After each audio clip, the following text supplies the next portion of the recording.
이혼했고 애도 있고 빚은 3억입니다. 19번째로 등 떠밀려 나온 맞선 자리. 절망에 빠진 한 싱글맘은 남자가 자리에 앉자마자 경고부터 날렸습니다. 하지만 수백억대 자산을 가진 IT 기업 대표인 이 남자, 강지우는 도망치기는커녕 오히려 흥미롭다는 듯 웃기만 합니다. 그는 제 전 남편이 제 인생을 망치기 위해 설계한 완벽한 거짓말의 균열을 볼 수 있는 유일한 사람이었습니다. 전 남편은 제가 빚과 절망이라는 거미줄에 영원히 갇혔다고 생각했겠죠? 하지만 그는 몰랐습니다. 그가 그날 보란 듯이 제 앞에 데려다 놓은 남자가 제 손에 거미줄을 끊어낼 가위를 쥐어주게 될 줄은. 절망에 빠진 싱글맘의 통쾌한 복수극, 그 거대한 서막이 궁금하시다면 지금 바로 좋아요와 구독을 눌러주세요. 황혼의 이야기, 지금 시작합니다. 이제 제 이야기를 처음부터 들려드리겠습니다. 강제로 맞선을 보러 나온 지 벌써 19번째. 자리에 앉은 남자를 보자마자 저는 고개도 들지 않은 채 쏘아붙였습니다. 저 이혼했고 아이도 있어요. 빚은 3억이고요. 몇십 초간의 침묵이 흐른 뒤 맞은편에서 나지막한 웃음소리가 터져 나왔습니다. 이곳은 수원 시내의 작은 골목에 위치한 카페. 늦은 오후 마지막 햇살이 유리창을 통해 들어와 타일 바닥에 옅은 금빛 무늬를 만들고 있었습니다. 공기 중에 퍼지는 진한 원두향은 향기로우면서도 씁쓸했습니다. 그 쓴맛이 꼭 지금 제 심정 같았죠. 저는 창가 자리에 앉아 오래전에 식어버린 커피잔만 하염없이 흔들고 있었습니다. 거품은 이미 다 사라지고 짙은 갈색 액체만 남아 있었죠. 솔직히 여기 오고 싶지 않았지만 어머니의 성화에 못 뛰겨 나왔습니다. 평생 혼자 살 순 없자니. 어머니의 그 간단한 한마디. 저를 걱정하는 마음은 알지만 지난 3년간 제 삶이 얼마나 고단했는지 어머니는 이해하지 못하셨습니다. 제 이름은 박하연 32살. 3년 전 이혼했고 5살 아들이 하나 있으며 3억 원의 빚을 떠안고 있습니다. 카페 문이 조용히 열리며 한 남자가 들어섰습니다. 쳐다보지 않아도 오늘 제 맞선 상대라는 걸 알 수 있었습니다. 지금 이 카페에서 누군가를 기다리는 건 제 테이블 뿐이었으니까요. 그는 제 앞으로 다가와 의자를 빼고 앉았습니다. 저는 여전히 고개를 들지 않았습니다. 사실 쳐다볼 흥미조차 없었습니다. 이 만남의 결과는 이미 정해져 있었으니까요. 지난 18번의 맞선이 모두 똑같았습니다. 저는 심호흡 한 번 하고 지친 목소리로 입을 열었습니다.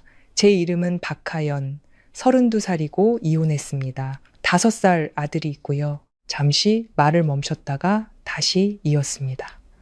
작은 회사에서 격리일하고 월급은 200만 원 정도예요. 저는 커피잔을 살짝 돌렸습니다. 그리고 또 하나, 빚이 3억 있습니다. 말을 마친 뒤 저는 어깨를 으쓱했습니다. 그러니 우린 안 맞는 것 같네요. 이 커피는 제가 살게요. 그냥 안 하는 사람 하나 생겼다 치죠. 안녕히 가세요. 이건 제가 아주 능숙하게 연마한 절차였습니다. 보통 상대방은 몇 초간 멍하니 있다가 어색하게 웃으며 고개를 끄덕이고는 서둘러 자리를 뜹니다. 이전에 18명이 모두 그랬습니다. 하지만 이번엔 달랐습니다. 일어나는 사람도 의자를 끄는 소리도 없이 오직 침묵만이 흘렀습니다. 거의 20초간 이어진 침묵. 옆 테이블 연인들의 속삭임, 스푼이 컵에 부딪히는 소리까지 선명하게 들렸습니다. 이 남자, 내 말에 충격받아서 굳어버렸나? 생각하던 바로 그 순간 웃음소리가 터져 나왔습니다. 아주 맑은 웃음소리. 비웃는 기색은 전혀 없고 오히려 산속 계곡물 소리처럼 청량했습니다. 저는 마침내 고개를 들었고 그 순간 숨을 멈췄습니다. 눈앞의 남자는 지나치게 말끔한 얼굴을 하고 있었습니다. 깊은 눈매, 높은 콧대, 얇은 입술은 부드러운 미소를 그리고 있었죠. 그는 평범한 흰색 셔츠를 입고 소매를 팔꿈치까지 걷어 올렸습니다. 손목에는 언뜻 봐도 값비싸 보이는 시계가 채워져 있었습니다. 모든 것이 낯설 만큼 차분한 분위기를 풍겼습니다. 평범한 맞선 자리에 나올 사람처럼 보이지 않았습니다. 그는 여전히 미소 짓고 있었습니다. 박하연 씨, 제가 참여해본 모든 맞선 중에 가장 특별한 자기소개였습니다. 저는 기분이 약간 상했습니다. 사실을 말했을 뿐이에요. 믿습니다. 그는 고개를 끄덕였습니다. 하지만 그가 말을 이었습니다. 아마 이전의 18분은 하연 씨의 말을 끝까지 들을 기회가 없었을 겁니다. 저는 깜짝 놀랐습니다. 어떻게 하셨어요? 그는 어깨를 으쓱 했습니다. 그냥 추측입니다.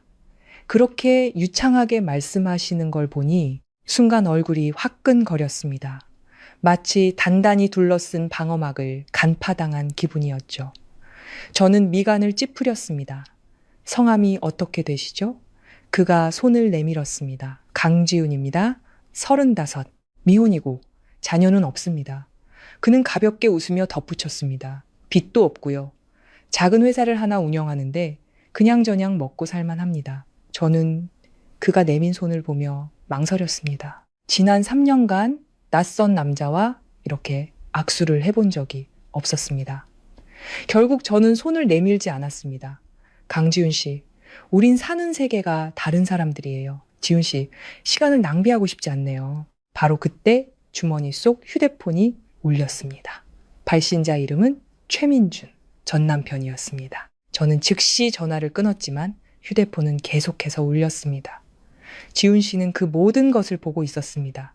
그는 아무것도 묻지 않고 고개만 살짝 기울였습니다. 전 남편입니까? 제가 차갑게 대답했습니다. 상관없는 일이에요. 휴대폰은 마치 주머니 속에서 꿈틀대는 뱀처럼 계속 울렸습니다. 저는 그가 왜 전화했는지 알고 있었습니다. 이유는 단 하나, 돈 때문이었죠. 이혼 후 그는 돈 문제 외에는 단 한 번도 저에게 연락한 적이 없었습니다. 저는 자리에서 일어났습니다. 죄송합니다. 이만 가봐야겠어요. 저는 테이블 위에 10,000원짜리 한 장을 올려두고는 뒤돌아 카페를 빠져나왔습니다. 뒤는 돌아보지 않았습니다. 제 뒤에서 지훈 씨가 오랫동안 저를 지켜보고 있다는 사실을 알지 못했습니다. 그의 눈빛은 이전의 남자들과는 달랐습니다. 동정이나 경멸이 아닌 아주 깊은 호기심이 담겨 있었습니다. 저는 월세로 사는 낡은 아파트로 거의 뛰다시피 돌아왔습니다. 문을 열자 따뜻한 밤 냄새가 확 풍겨왔습니다. 부엌에서 어머니가 나오셨습니다. 왔니? 갈비찜 해놨다. 손 씻고 밥 먹어. 어머니를 보자 하루의 피로가 절반은 가시는 듯 했습니다. 아들 준우는 작은 의자에 앉아 서툰 솜씨로 숟가락질을 하고 있었습니다. 엄마다! 준우가 고개를 들며 저를 불렀습니다. 저는 몸을 숙여 아들의 뺨에 입을 맞췄습니다. 그 순간 모든 고생이 가치 있게 느껴졌습니다. 하지만 온 가족이 밥을 먹던 그때 제 휴대폰이 다시 울렸습니다. 전 남편 민준에게서 온 문자였습니다. 단 한 줄, 당장 200만 원 보내. 안 그러면 준우 유치원으로 찾아간다. 저는 그대로 굳었고 젓가락이 식탁 아래로 떨어졌습니다. 어머니가 저를 보셨습니다. 무슨 일이니? 저는 대답할 수 없었습니다. 지난 3년간의 악몽이 다시 시작될 것임을 직감했기 때문입니다. 하지만 저는 알지 못했습니다. 그 낡은 아파트 단지 밖, 희미한 가로등 불빛 아래 검은색 세단 한 대가 조용히 서 있었다는 것을. 차 안에 앉아있던 사람은 바로 지훈 씨였습니다. 그는 제 방 창문을 올려다보며 나지막이 읊조렸습니다. 이거 흥미로워지는데, 그리고 바로 그날 밤부터 제 인생은 완전히 다른 방향으로 흘러가기 시작했습니다. 그날 밤 저는 밥을 거의 넘기지 못했습니다. 민준이 보낸 문자는 휴대폰 화면에 그대로 남아 있었지만 그 짧은 글자만으로도 제 마음은 조금씩 차가워졌습니다. 당장 200만 원 보내. 안 그러면 준우 유치원으로 찾아간다. 저는 그 인간과 7년을 살았습니다. 무서울 정도로 그를 잘 알았죠? 그는 뱉은 말은 반드시 지키는 사람이었습니다. 어머니는 제가 계속 휴대폰만 쳐다보는 걸 보고 물으셨습니다. 또 무슨 일 있는 거니? 거짓말을 하려 했지만 목이 메어왔습니다. 저는 작게 말했습니다. 민준 씨한테 문자 왔어요. 어머니는 잠시 말이 없다가 이내 얼굴이 어두워졌습니다. 그놈이 또 뭘 원하는 거야? 저는 휴대폰을 식탁에 내려놓았습니다. 200만 원 달래요. 안 주면 준우 유치원으로 찾아온다고. 어머니는 젓가락을 식탁에 세게 내려놓으셨습니다. 인간 말종 같은 놈! 분노로 목소리가 떨렸습니다. 이혼까지 해놓고 염치도 없지. 준우가 동그란 눈으로 우리 둘을 번갈아 쳐다봤습니다. 할머니, 누가 인간 말종이에요? 어머니는 금세 표정을 풀고 준우의 머리를 쓰다듬었습니다. 아니야, 우리 강아지. 저는 아들을 보며 심장이 쥐어짜이는 듯한 고통을 느꼈습니다. 이제 겨우 5살. 이런 일을 겪게 할 수는 없었습니다. 식사를 마친 후 어머니는 부엌을 정리하셨고 저는 준우를 침실로 데려갔습니다. 아이는 낡은 곰인형을 껴안고 눈을 스르르 감고 있었습니다. 엄마, 응? 내가 착한 어린이가 되면 아빠가 다시 와. 그 질문은 마치 바늘처럼 제 심장을 찔렀습니다. 저는 준우의 머리카락을 쓸어 넘겼습니다. 아빠는 바쁘지만 준우 곁엔 엄마랑 할머니가 있잖아. 준우는 고개를 끄덕이고는 이내 잠이 들었습니다. 저는 한참 동안 침대 옆에 앉아 있었습니다. 작은 얼굴을 보니 더 이상 물러설 곳이 없다는 생각이 들었습니다. 거실로 나가니 어머니가 의자에 앉아 계셨습니다. 앞에는 낡은 철제 상자가 놓여 있었죠. 어머니는 상자를 열었습니다. 안에는 적금 통장과 현금 약간이 들어 있었습니다. 가져가렴. 어머니가 말했습니다. 저는 즉시 고개를 저었습니다. 안 돼요. 이건 엄마 노후 자금이에요. 어머니는 저를 보며 눈을 엄하게 뜨셨습니다. 넌 내 딸이야. 내 손주가 저런 놈한테 협박당하고 있는데 내가 이 돈을 쥐고 있어서 뭐 하겠니? 저는 목이 메었지만 계속 고개를 저었습니다.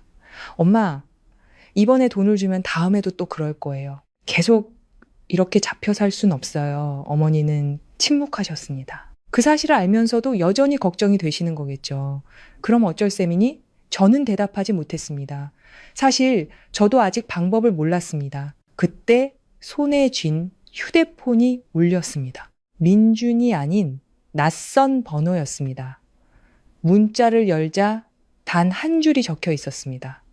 아드님은 잠들었습니까? 저는 깜짝 놀랐습니다. 발신자는 지훈 씨였습니다. 저는 바로 답장을 보냈습니다. 제 번호는 어떻게 아셨어요? 답장은 금방 왔습니다. 주선자분께 받았습니다. 저는 한숨을 쉬었습니다. 역시 주선자 아주머니가 할 법한 일이었죠. 휴대폰을 끄려는데 다음 문자가 도착했습니다. 전 남편이 괴롭히는군요. 저는 몇 초간 화면을 바라보다가 저도 모르게 솔직하게 답했습니다. 네, 돈을 원해요. 상대방은 잠시 침묵하다가 새로운 문자가 나타났습니다. 걱정하고 있군요. 저는 실소를 터뜨렸습니다. 사람 마음이라도 읽으시나 봐요? 아니요, 그냥 추측입니다. 저는 한참 동안 화면을 쳐다봤습니다. 왠지 모르게 마음이 조금 가벼워지는 기분이었습니다. 하지만 이내 민준과 그의 협박이 떠올랐습니다. 저는 다시 타자를 쳤습니다. 제 개인적인 일이에요. 신경 쓰지 마세요. 지훈 씨의 답장은 짧았습니다. 알겠습니다. 1분 뒤 문자가 하나 더 왔습니다. 그가 와서 소란을 피우면 저에게 전화하세요. 그 문장을 보자 마음속에서 이상한 감정이 피어올랐습니다. 하지만 저는 여전히 답했습니다. 그럴 필요 없어요. 저는 휴대폰을 껐습니다. 그날 밤 저는 거의 잠들지 못했습니다. 밤 11시 정각 초인종이 울렸습니다. 저와 어머니는 동시에 놀랐습니다. 초인종이 다시, 이번엔 더 요란하게 울렸습니다. 어머니가 속삭였습니다. 그놈이니? 저는 현관문으로 다가가 외시경으로 밖을 내다봤습니다. 민준이었습니다. 그는 문 밖에 서서 약간 취한 듯 눈이 충혈되어 있었습니다. 제가 문을 열었습니다. 여긴 어쩐 일이야? 민준이 비웃었습니다. 돈은? 저는 단호하게 말했습니다. 없어. 그는 집 안으로 들어와 작은 방을 둘러봤습니다. 없는 거야? 주기 싫은 거야? 어머니가 방에서 나오셨습니다. 여기서 행패 부리지 말게. 민준이 어머니를 쳐다봤습니다. 어머니, 이건 저랑 하연이 문제니까 끼어들지 마시죠. 저는 주먹을 꽉 쥐었습니다. 민준 씨, 그냥 가. 경찰 부르기 전에 그가 큰 소리로 웃었습니다. 네가 그럴 것 같아? 그러고는 제게 몸을 숙여 목소리를 낮췄습니다. 아니면 내가 준우 유치원에 가서 선생님이랑 얘기 좀 해볼까? 그 말을 듣는 순간 온몸의 피가 차갑게 식는 것 같았습니다. 제가 으르렁거렸습니다. 감히 그는 어깨를 으쓱했습니다. 해볼까? 바로 그때 문 밖에서 발걸음 소리가 들리더니 낮고 안정적인 남자의 목소리가 울려 퍼졌습니다. 최민준 씨 맞으시죠? 우리 모두는 동시에 돌아봤습니다. 문 밖에 서 있는 사람은 지훈 씨였습니다. 민준이 그를 위아래로 훑어봤습니다. 당신은 누구요? 지훈 씨가 안으로 들어섰습니다. 하연 씨 친구입니다. 민준이 비웃었습니다. 친구가 참 빠르네. 저는 분노로 온몸이 떨렸습니다. 지훈 씨는 아무 말 없이 민준을 잠시 쳐다보다가 차분하게 말했습니다. 돈 때문에 오셨죠? 민준이 고개를 끄덕였습니다. 200만 원. 지훈 씨는 지갑을 꺼내 5만 원권 지폐 40장을 정확히 세어 테이블 위에 올려놓았습니다. 가져가시죠. 방 전체가 조용해졌습니다. 민준도 놀란 듯했습니다. 그가 돈을 집어들며 말했습니다. 통이 크시네. 지훈 씨가 말했습니다.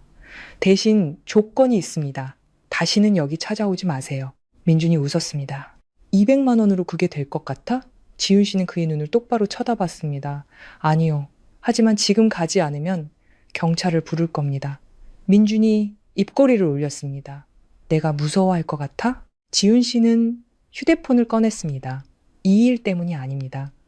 그는 화면을 켜서 민준에게 보여주었습니다. 민준은 화면을 보자마자 단 1초 만에 얼굴이 하얗게 질렸습니다. 그는 돈을 움켜쥐었습니다. 알았어, 가면 될 거 아니야. 그는 저를 돌아보며 증오에 찬 눈빛으로 말했습니다. 두고 봐.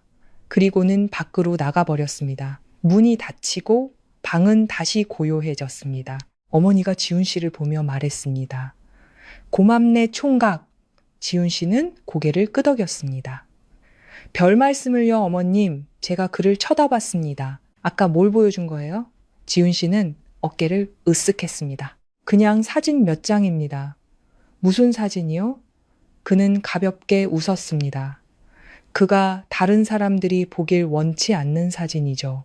저는 침묵했습니다. 왠지 모르게 눈앞에 이 남자가 겉보기만큼 단순하지 않다는 느낌이 들었습니다. 바로 그때 제 휴대폰이 울렸습니다.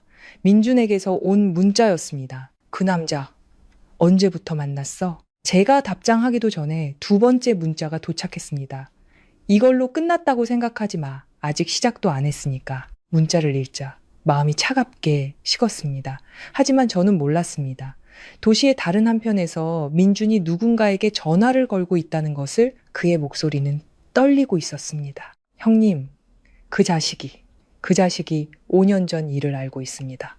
민준이 떠난 후 우리의 작은 집은 이상할 정도로 고요해졌습니다. 그 침묵은 평온함이 아니라 마치 폭풍이 지나간 뒤 모든 것이 여진으로 떨고 있는 듯한 느낌이었습니다. 어머니는 의자에 앉으셨지만 손은 여전히 떨리고 있었습니다. 저놈은 정말 인간도 아니야. 어머니는 중얼거리시더니 지훈 씨를 돌아봤습니다. 정말 다행이야, 총각이 있어서. 지훈 씨는 가볍게 웃을 뿐이었습니다. 별 말씀을요, 그냥 우연히 지나가던 길이었습니다. 저는 그를 쳐다봤습니다. 우연이 아니라는 걸 잘 알고 있었죠. 한밤중에 이 낡은 아파트 단지를 우연히 지나갈 사람은 없으니까요. 하지만 저는 묻지 않았습니다. 어머니는 부엌으로 들어가셨습니다. 잠깐 앉아있게. 내가 차라도 한 잔 내올게. 지훈 씨는 고개를 끄덕였습니다. 거실에는 저와 그 단둘만 남았습니다. 갑자기 어색한 공기가 흘렀습니다. 제가 조심스럽게 물었습니다. 정말 지나가던 길이었어요? 지훈 씨는 저를 몇 초간 바라보다가 웃었습니다. 아니요, 제 예상이 맞았습니다. 그럼 왜 오신 거예요? 지훈 씨는 의자에 등을 기댔습니다. 목소리는 차분했습니다. 그가 올 거라고 예상했습니다. 예상이라고요? 네. 그 같은 사람은 돈을 손에 넣기 전까지는 포기하지 않죠. 저는 침묵했습니다.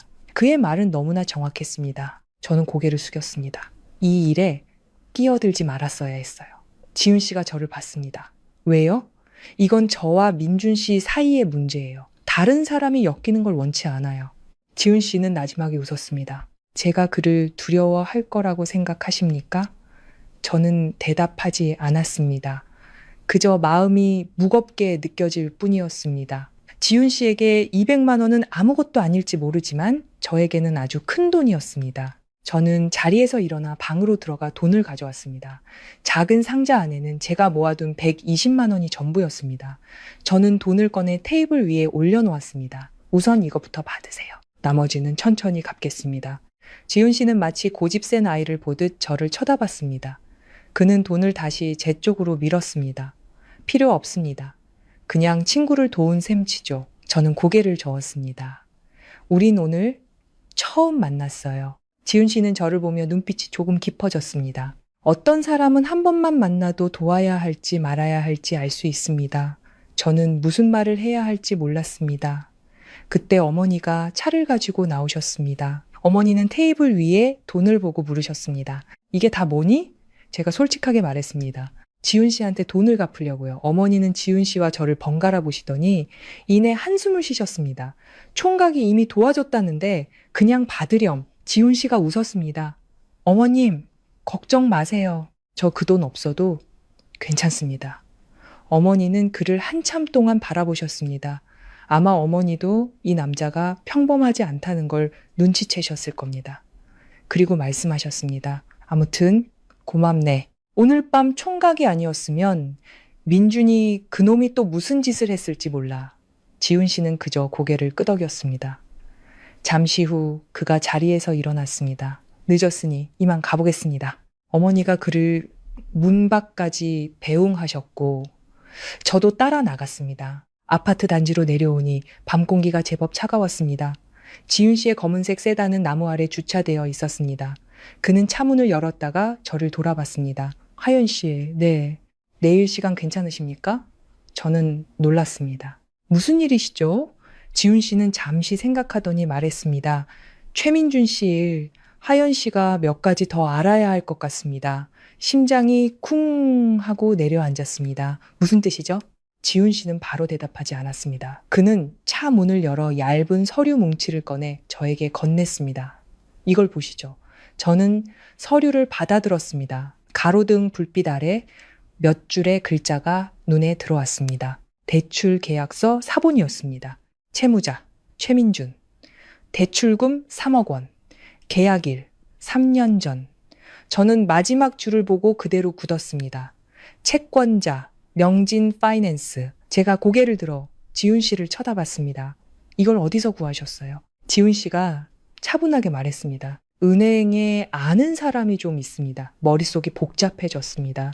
하지만 이 빚은 제 거예요. 지훈 씨는 고개를 저었습니다. 아니요, 대출은 최민준 씨 이름으로 되어 있습니다.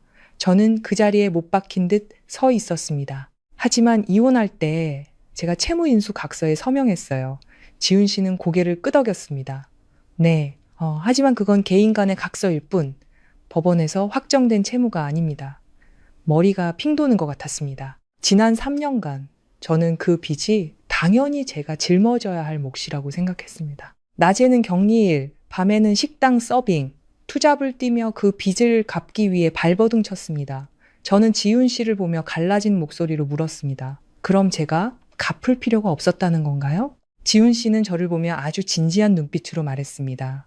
적어도 법적으로는 하연 씨가 채무자가 아닙니다. 등골을 타고 차가운 기운이 흘렀습니다. 그런데 왜 그들은 저에게 돈을 요구했죠? 지훈 씨가 한숨을 쉬었습니다. 하연 씨가 스스로 인정했으니까요. 저는 할 말을 잃었습니다. 3년 동안 저는 채무자로 살았습니다. 그런데 그럴 필요가 없었을지도 모른다니 가슴이 아파왔습니다. 빚 때문이 아니라 속았다는 느낌 때문에. 지훈 씨가 저를 봤습니다. 이 일에 대해 한 번도 알아보지 않으셨습니까? 저는 고개를 저었습니다.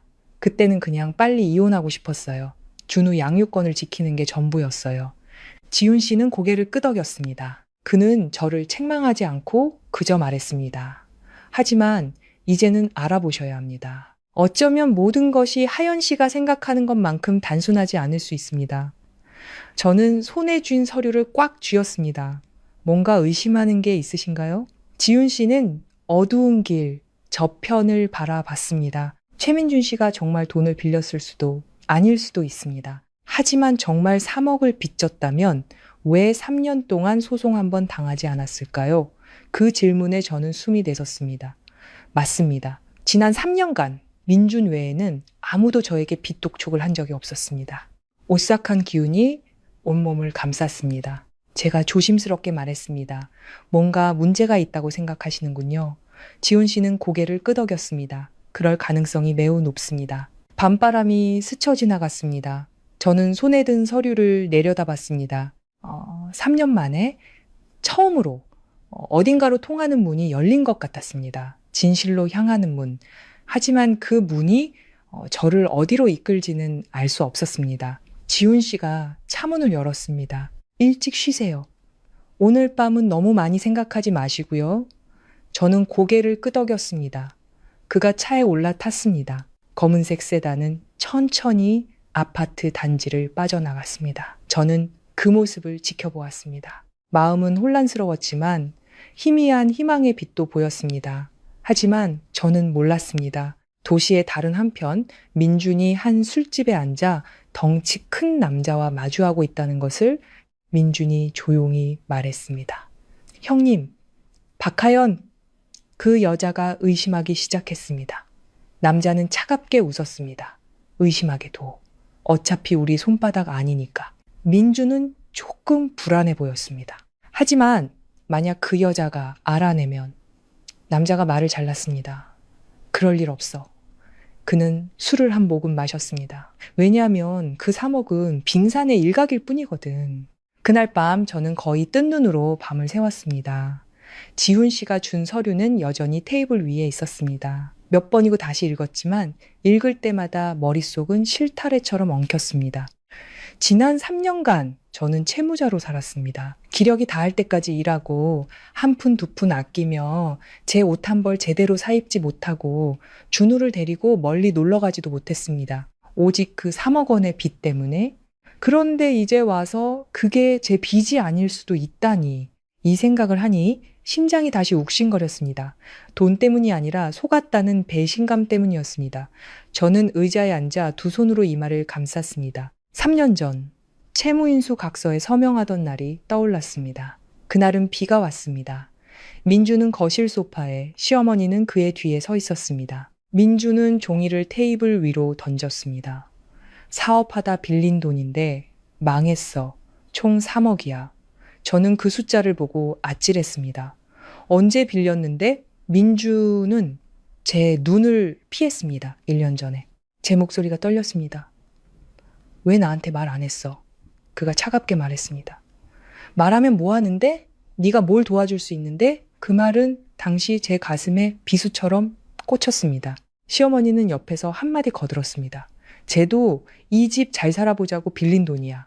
네가 아내니까 같이 갚아야지. 그때 저는 민준의 외도 사실을 막 알게 된 참이었습니다. 세상이 무너지는 것 같았죠. 모든 것을 최대한 빨리 끝내고 싶었습니다. 그리고 저는 서명했습니다. 단 한마디, 민준이 했던 그 말 때문에 서명 안 하면 준우 양육권은 내가 가져갈 거야. 저는 두려웠습니다. 아들을 잃을까봐. 그 생각을 하니 가슴이 다시 아파왔습니다. 지난 3년간 저는 단 한 번도 의심하지 않았습니다. 운명이라고 생각했습니다. 하지만 이제 보니 제가 틀렸을지도 모릅니다. 창밖이 밝아오기 시작했습니다. 저는 일어나 준우 방으로 갔습니다. 아이는 곰 인형을 꼭 껴안고 새근새근 자고 있었습니다. 저는 몸을 숙여 아들의 이마에 입을 맞췄습니다. 아들, 엄마가 다시는 우리를 괴롭히지 못하게 할게. 그날 아침 저는 회사에 휴가를 냈습니다. 어머니는 그걸 보고 물으셨습니다.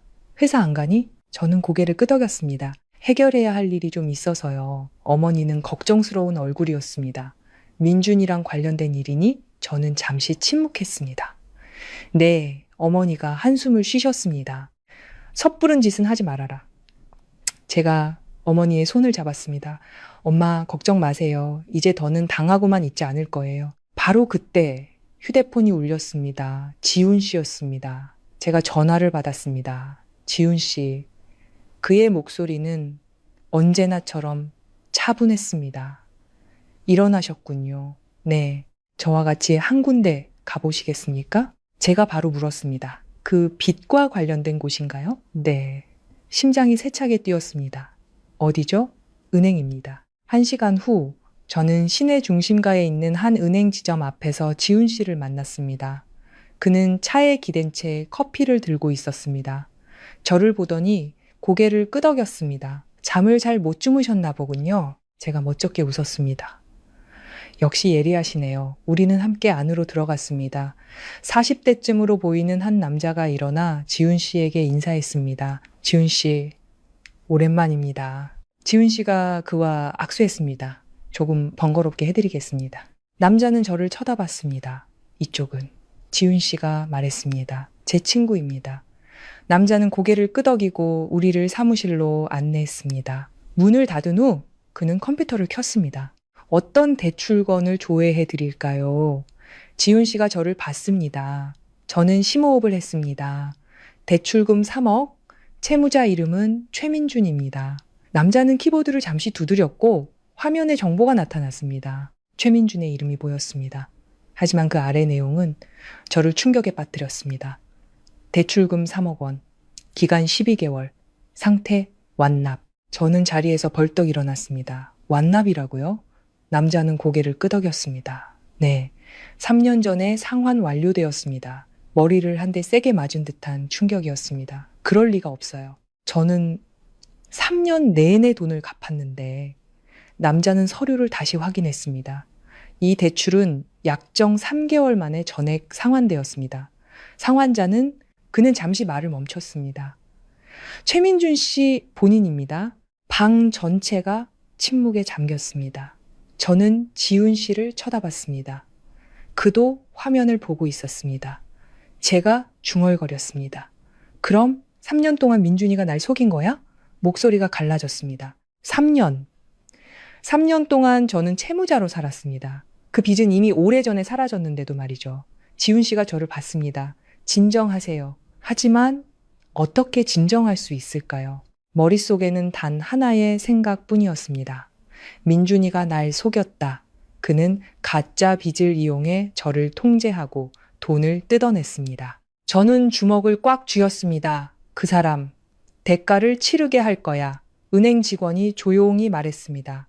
그런데 조금 이상한 점이 있습니다. 제가 돌아봤습니다. 이상하다고요? 그가 고개를 끄덕였습니다. 이 대출금은 다른 사람이 상환했습니다. 최민준 씨가 아니에요. 저는 숨이 닿았습니다. 그럼 누군데요? 그가 화면을 들여다봤습니다. 송금이는 명진캐피탈입니다. 지훈 씨의 미간이 살짝 찌푸려졌습니다. 제가 물었습니다. 그 회사는 뭐 하는 곳이죠? 지훈 씨가 낮은 목소리로 말했습니다. 금융회사지만 정식 등록된 곳은 아닙니다. 예, 무슨 뜻이죠? 지훈 씨는 저를 보며 간단하게 설명했습니다. 사채업체입니다. 등골을 타고 차가운 기운이 흘렀습니다. 그럼 왜 그들이 민준 씨 빚을 대신 갚아준 거죠? 지훈 씨는 바로 대답하지 않았습니다. 그는 화면을 몇 초 더 보더니 천천히 말했습니다. 가능성은 두 가지입니다. 첫째, 최민준 씨가 그들에게 돈을 빌려 은행 빚을 갚았거나 그는 말을 멈췄습니다. 제가 물었습니다. 둘째는요? 지훈 씨는 제 눈을 똑바로 쳐다봤습니다. 최민준 씨가 그들을 위해 일하고 있거나 심장이 옥죄어 오는 것 같았습니다. 만약 그게 사실이라면 이 문제는 제가 생각했던 것보다 훨씬 더 복잡했습니다. 지훈 씨가 자리에서 일어났습니다. 이제 그만 나가보죠. 은행을 나오면서도 저는 여전히 충격에서 벗어나지 못했습니다. 지훈 씨는 민준이가 사채업과 관련이 있다고 생각하시는군요. 지훈 씨가 고개를 끄덕였습니다. 가능성이 매우 높습니다.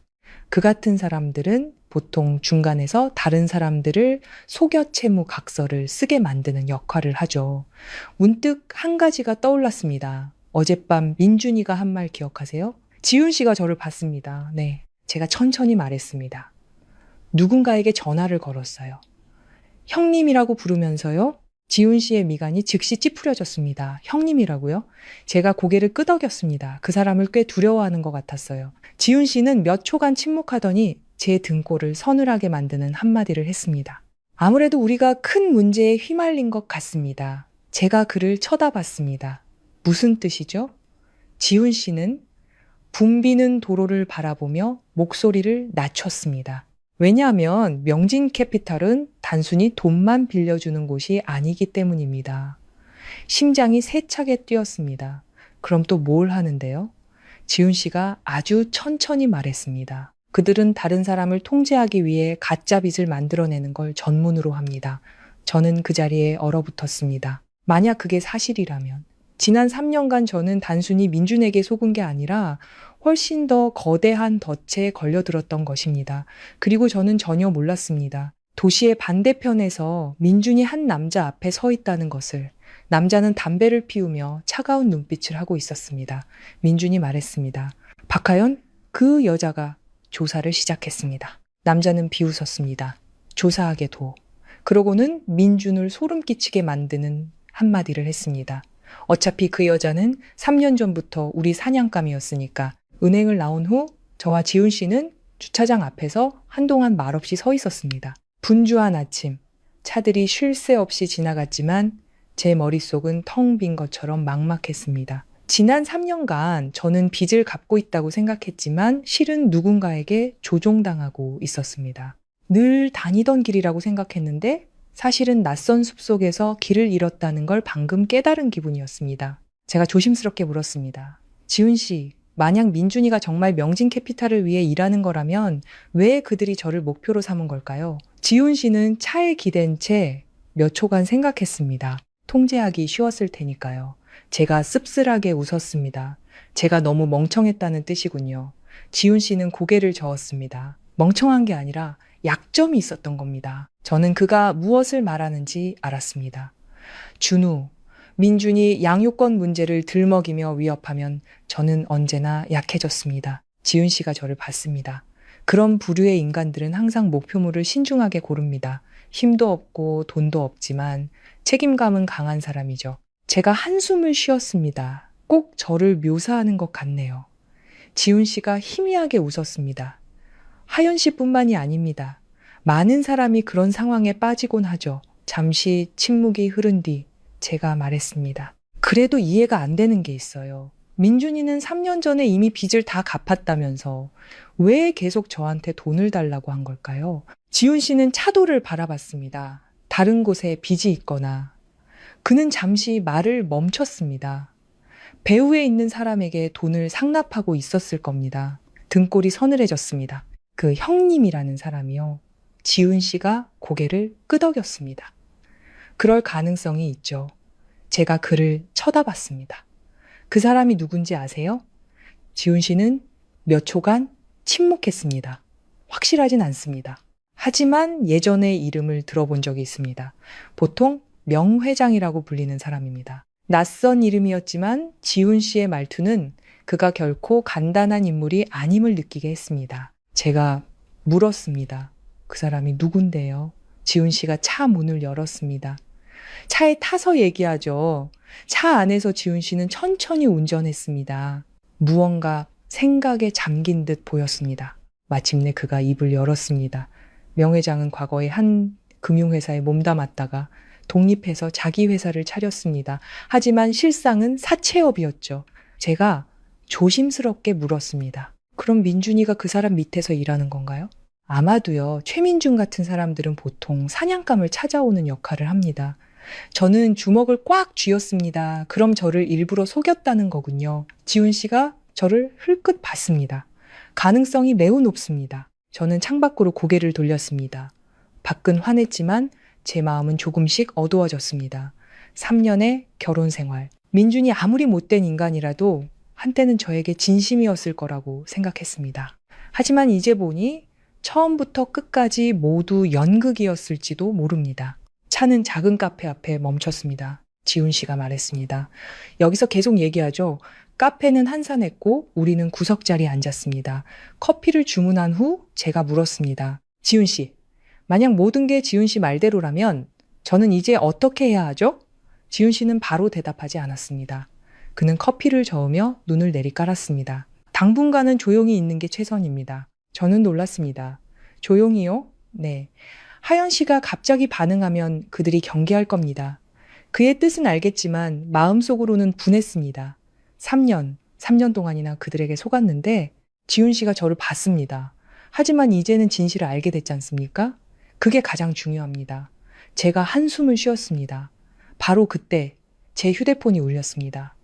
화면에 뜬 이름에 저는 숨이 붙었습니다. 어머님, 이혼 후 시어머니와는 연락을 끊고 지냈습니다. 제가 지훈 씨를 쳐다봤습니다. 민준 씨 어머니예요. 지훈 씨가 고개를 끄덕였습니다. 받아보세요. 제가 전화를 받았습니다. 수학이 넘어 어머님의 목소리가 떨렸습니다. 하연이, 너 맞니? 저는 잠시 침묵했습니다. 네, 어머님이 다급하게 말했습니다. 혹시 예전 집으로 잠깐 와줄 수 있겠니? 제가 미간을 찌푸렸습니다. 무슨 일이세요, 어머님? 어머님이라는 호칭이 습관처럼 튀어나왔습니다. 수화기 너머에서 잠시 침묵이 흘렀고 이내 작은 목소리가 들렸습니다. 민준이한테. 무슨 일이 생겼어? 심장이 쿵 하고 내려앉았습니다. 무슨 일이요? 어젯밤에 누구한테 맞았단다. 저는 깜짝 놀랐습니다. 맞았다고요? 지금 병원에 누워 있어. 저와 지훈 씨는 서로를 쳐다봤습니다. 시어머니가 말을 이었습니다. 애가 내 이름만 부르는구나. 잠깐만 와줄 수 없겠니? 어떻게 대답해야 할지 몰랐습니다. 그가 저에게 한 짓을 생각하면 다시는 보고 싶지 않았습니다. 하지만 문득 한 가지 생각이 스쳤습니다. 만약 민준이가 정말 명진 캐피탈과 엮여 있다면 그는 많은 것을 알고 있을 겁니다. 제가 말했습니다. 가볼게요. 전화를 끊고 지훈 씨를 쳐다봤습니다. 민준이가 맞았대요. 지훈 씨의 미간이 찌푸려졌습니다. 명 회장 쪽 사람들일 수 있습니다. 제가 물었습니다. 그럼 가봐야 할까요? 지훈 씨는 잠시 생각하더니 말했습니다. 가보죠. 하지만 저도 같이 가겠습니다. 30분 후 우리는 병원에 도착했습니다. 시어머니는 병실문 앞에서 불안한 얼굴로 서성이고 계셨습니다. 저를 보더니 조금 놀란 듯 했습니다. 왔구나. 제가 고개를 끄덕였습니다. 네. 어머님은 지훈 씨를 보고 조심스럽게 물으셨습니다. 이쪽은? 제가 말했습니다. 제 친구예요. 어머님은 더 묻지 않으셨습니다. 우리는 병실로 들어갔습니다. 민주는 침대에 누워 머리에 붕대를 감고 얼굴은 온통 멍투성이었습니다. 저를 보자 힘겹게 몸을 일으키려 했습니다. 하연아, 저는 가만히 서 있었습니다. 나를 부른 이유가 뭐야? 민주는 지훈 씨를 한번 쳐다보더니 말했습니다. 단둘이 얘기하고 싶어. 지훈 씨는 움직이지 않았습니다. 저는 여기 있겠습니다. 민준이 씁쓸하게 웃었습니다. 그러시든가. 그는 저를 쳐다봤습니다. 그의 눈빛은 더 이상 이전처럼 사납지 않았습니다. 오히려 두려움이 서려 있었죠. 하연아, 더 이상 조사하지 마. 그 말에 등골이 서늘해졌습니다. 무슨 소리야. 민주는 제 눈을 피했습니다. 넌 몰라. 그 사람들 아주 위험한 족속들이야. 제가 그의 눈을 똑바로 쳐다봤습니다. 3년 전에 대체 무슨 짓을 한 거야. 민주는 시선을 피했습니다. 난 그냥 시키는 대로 했을 뿐이야. 지훈 씨가 물었습니다. 누가 시켰습니까? 민주는 침묵했습니다. 한참 뒤 그가 속삭였습니다. 형님, 심장이 세차게 뛰었습니다. 그 사람이 누군데? 민주는 저를 보며 겁에 질린 눈으로 말했습니다. 더는 묻지 마. 많이 알수록 위험해져. 제가 으르렁거렸습니다. 3년 동안 날 속여놓고 이제 와서 입을 다물라고? 민주는 눈을 감았습니다. 미안하다. 그 말에 저는 멈칫했습니다. 7년을 알고 지내고 3년을 부부로 살았습니다. 그에게서 미안하다는 말을 듣는 건 처음이었습니다. 하지만 너무 늦은 사과였습니다. 제가 차갑게 말했습니다. 그 사과는 네 아들한테나 해. 민준이 눈을 떴습니다. 준우는. 잘 지내지? 저는 대답하지 않았습니다. 지훈 씨가 민준을 쳐다봤습니다. 어젯밤 당신을 때린 사람은 누굽니까? 민준이 괴롭게 웃었습니다. 누구겠어? 형님이지. 그는 저를 보며 떨리는 목소리로 말했습니다. 하연아, 아무래도 그들이 곧 너를 찾아갈 것 같아. 그 말을 듣자 등골이 오싹해졌습니다. 더 물어보려던 순간 병실 문이 갑자기 열렸습니다. 검은 셔츠를 입은 한 남자가 들어섰습니다. 눈빛이 차가웠습니다.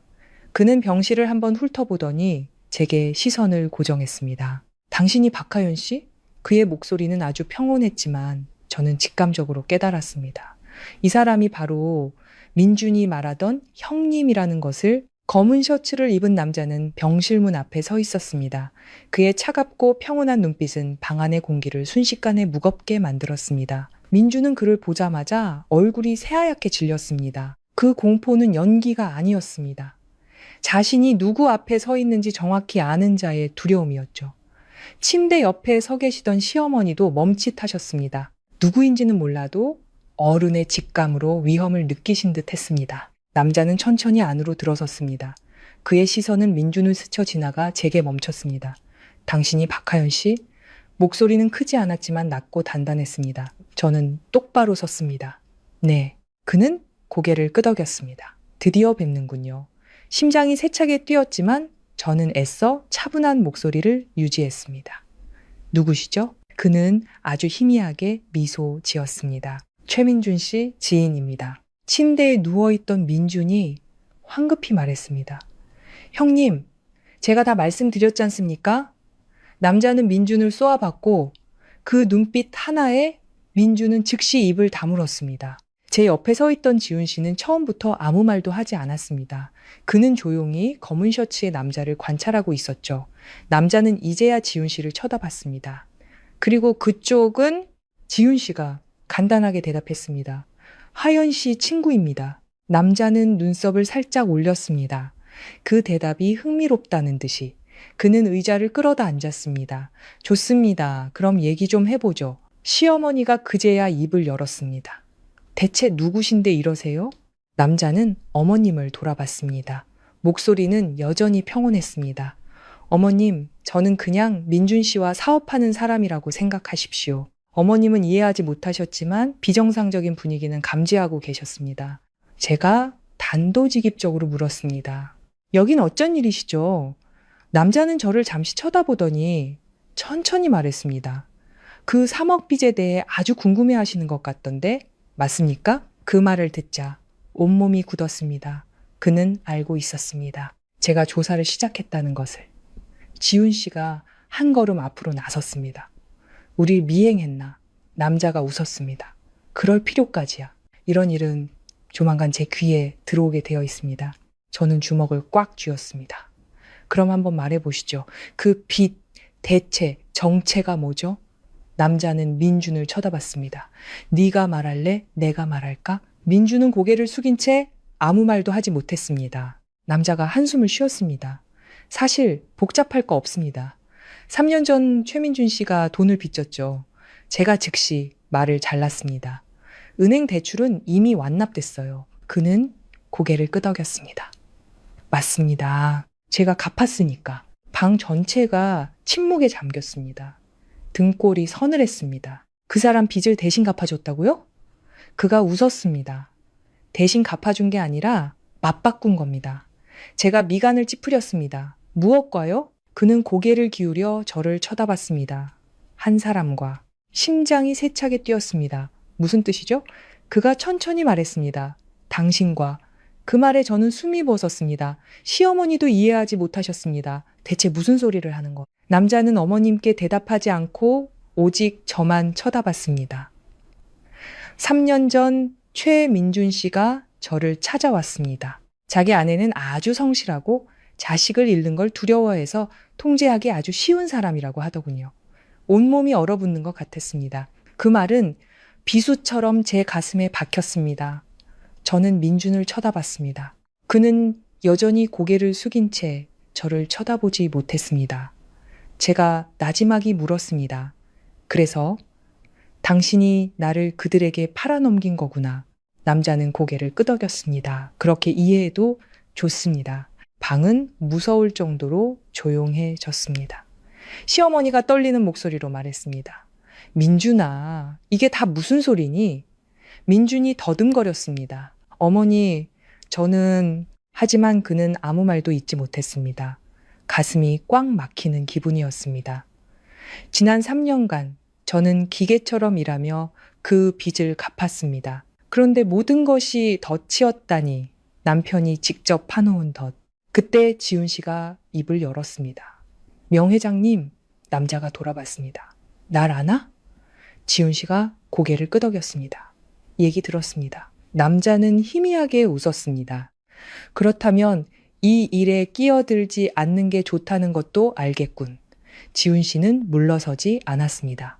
경우에 따라 다르죠. 두 사람은 서로를 쳐다봤습니다. 저는 좁은 병실 안에서 보이지 않는 기싸움이 벌어지고 있음을 느낄 수 있었습니다. 검은 셔츠의 남자는 마침내 자리에서 일어났습니다. 그는 저를 보며 말했습니다.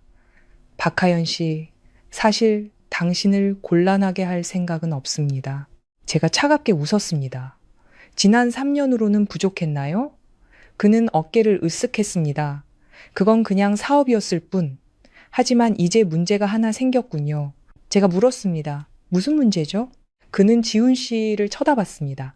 당신이 잘못된 사람을 만났다는 것. 그 말에 저는 놀랐습니다. 지훈 씨는 여전히 평온했습니다. 무슨 말을 하고 싶은 겁니까? 남자가 웃었습니다. 강지훈 씨, 당신 회사가 사이버 보안 쪽이라고 들었는데 저는 지훈 씨를 돌아봤습니다. 그가 그런 일을 한다는 건 처음 듣는 이야기였습니다. 지훈 씨는 부인하지 않았습니다. 맞습니다. 남자는 고개를 끄덕였습니다. 그렇다면 한 가지는 알아야 할 텐데 건드리지 말아야 할 사람이 있다는 것. 지훈 씨는 그의 눈을 똑바로 쳐다봤습니다. 괴롭힘 당하지 말아야 할 사람도 있죠. 두 남자는 서로를 마주 봤습니다. 마침내 검은 셔츠의 남자가 웃음을 터뜨렸습니다. 좋습니다. 그러고는 저를 돌아봤습니다. 박하연 씨, 우리 거래를 하죠. 제가 물었습니다. 무슨 거래요? 그가 말했습니다. 조사를 멈추시오. 그럼 당신의 모든 빚을 없애주겠습니다. 저는 그를 쳐다봤습니다. 마음속에서 이상한 감정이 솟구쳤습니다. 지난 3년간 제 삶의 목표는 오직 빚을 다 갚는 것이었습니다. 이제 그는 제가 침묵하기만 하면 빚을 없애주겠다고 합니다. 하지만 기력이 다할 때까지 일하던 밤들이 떠올랐습니다. 장난감을 사달라는 준우의 물음에 대답하지 못했던 순간들, 저를 돕기 위해 몰래 비상금을 꺼내시던 어머니의 모습이 떠올랐습니다. 저는 눈앞의 남자를 쳐다봤습니다. 싫습니다. 그는 조금 놀란 듯 했습니다. 확실합니까? 제가 고개를 끄덕였습니다. 네, 확실해요. 3년 동안 당신들의 덫 안에서 충분히 살았어요. 더는 계속하고 싶지 않아요. 그는 저를 몇 초간 바라보다가 한숨을 쉬었습니다. 안타깝군요. 그는 문 쪽으로 몸을 돌렸습니다. 떠나기 전 그는 한마디를 남겼습니다. 박하연 씨, 이제부터는 조심하는 게 좋을 겁니다. 문이 닫히고 방 안의 공기는 가벼워졌지만 제 마음은 오히려 더 무거워졌습니다. 이 일이 쉽게 끝나지 않을 것임을 알았기 때문입니다. 지훈 씨가 저를 봤습니다. 괜찮습니까? 저는 고개를 끄덕였습니다. 하지만 저 자신도 알고 있었습니다.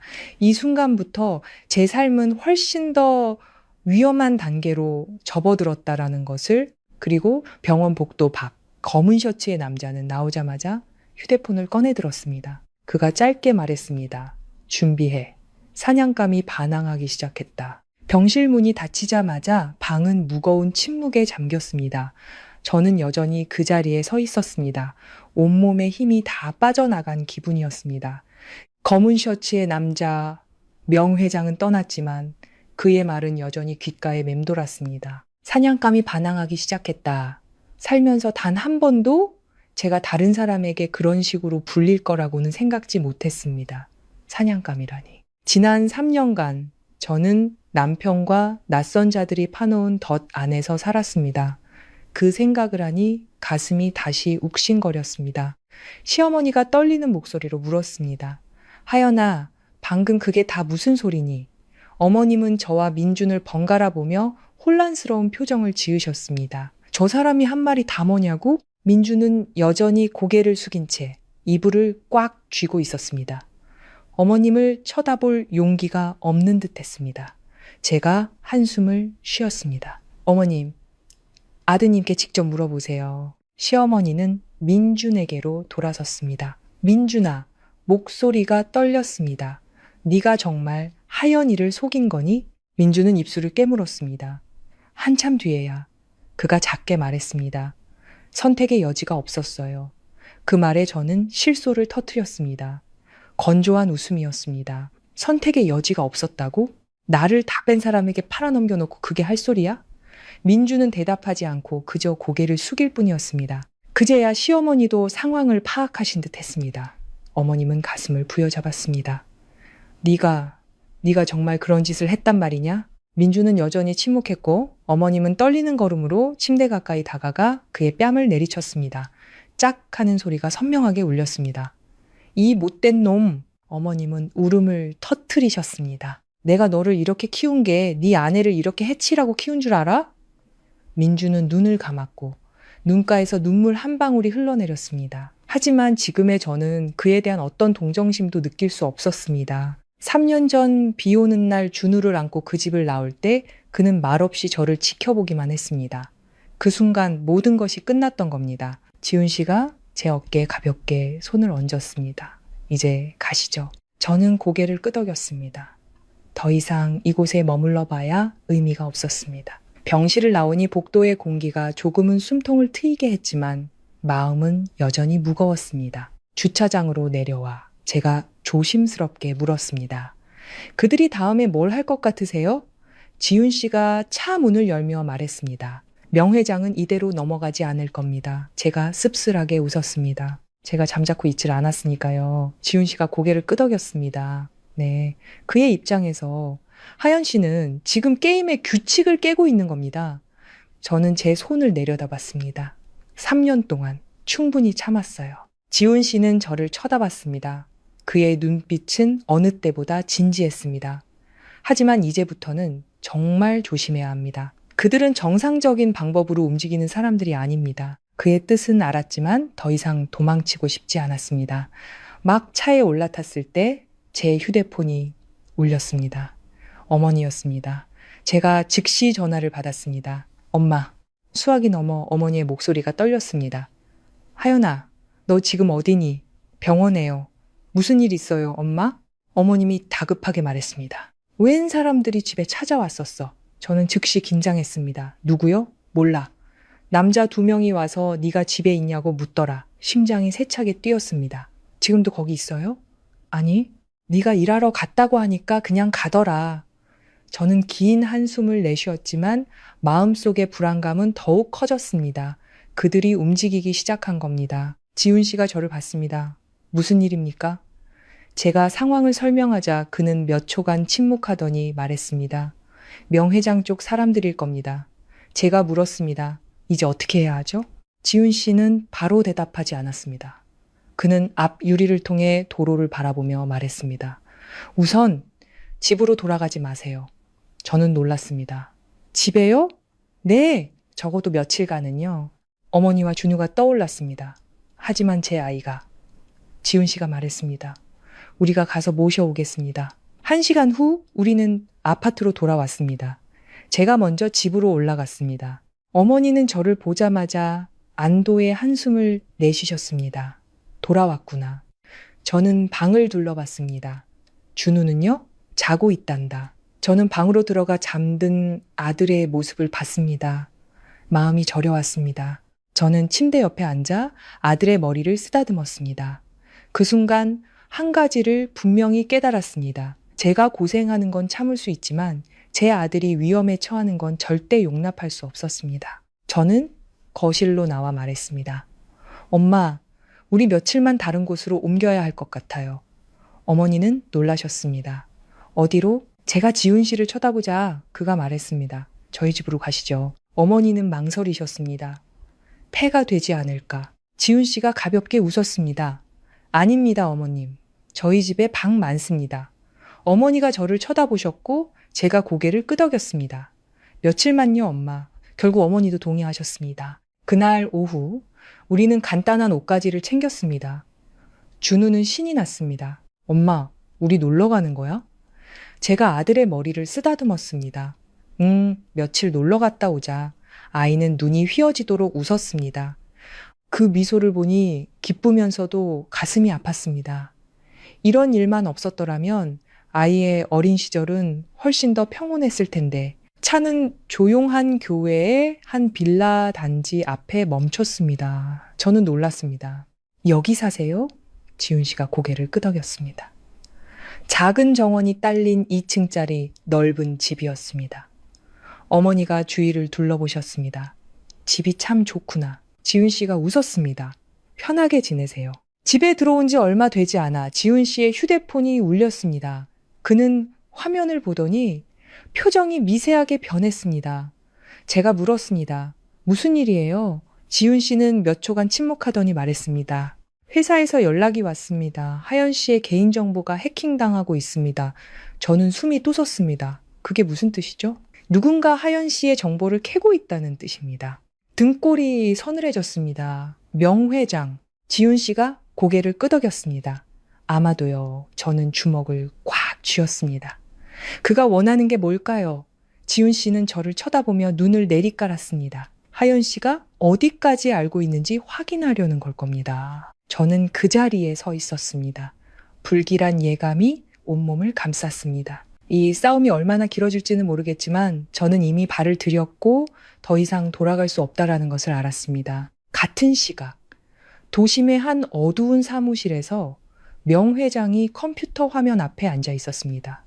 옆에 선 남자가 말했습니다. 그 여자의 새 주소지를 알아냈습니다. 명 회장은 입꼬리를 올렸습니다.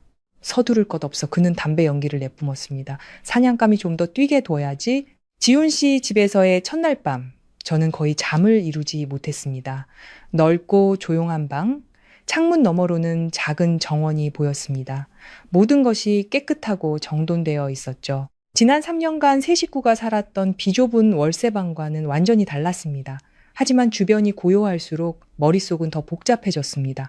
병원에서 들었던 명 회장의 말이 머릿속을 맴돌았습니다. 당신과 맞바꾼 겁니다. 그 한마디가 제 뼛속까지 시리게 만들었습니다. 3년 동안 저는 채무자로 살았습니다. 하지만 진실은 잘 짜인 덫에 불과했습니다. 저는 옆에서 자고 있는 준우를 돌아봤습니다. 아이는 낡은 곰인형을 껴안고 새근새근 잠들어 있었습니다. 아들을 볼 때마다 더 이상 물러설 곳이 없다는 생각이 들었습니다. 침묵하면 그들은 저를 계속해서 억압할 겁니다. 하지만 반항하면 그들이 무슨 짓을 할지 알 수 없었습니다. 다음날 아침, 저는 아주 일찍 일어났습니다. 부엌으로 내려가니 지훈 씨가 이미 와 있었습니다. 그는 커피를 내리고 있었죠. 저를 보더니 고개를 끄덕였습니다.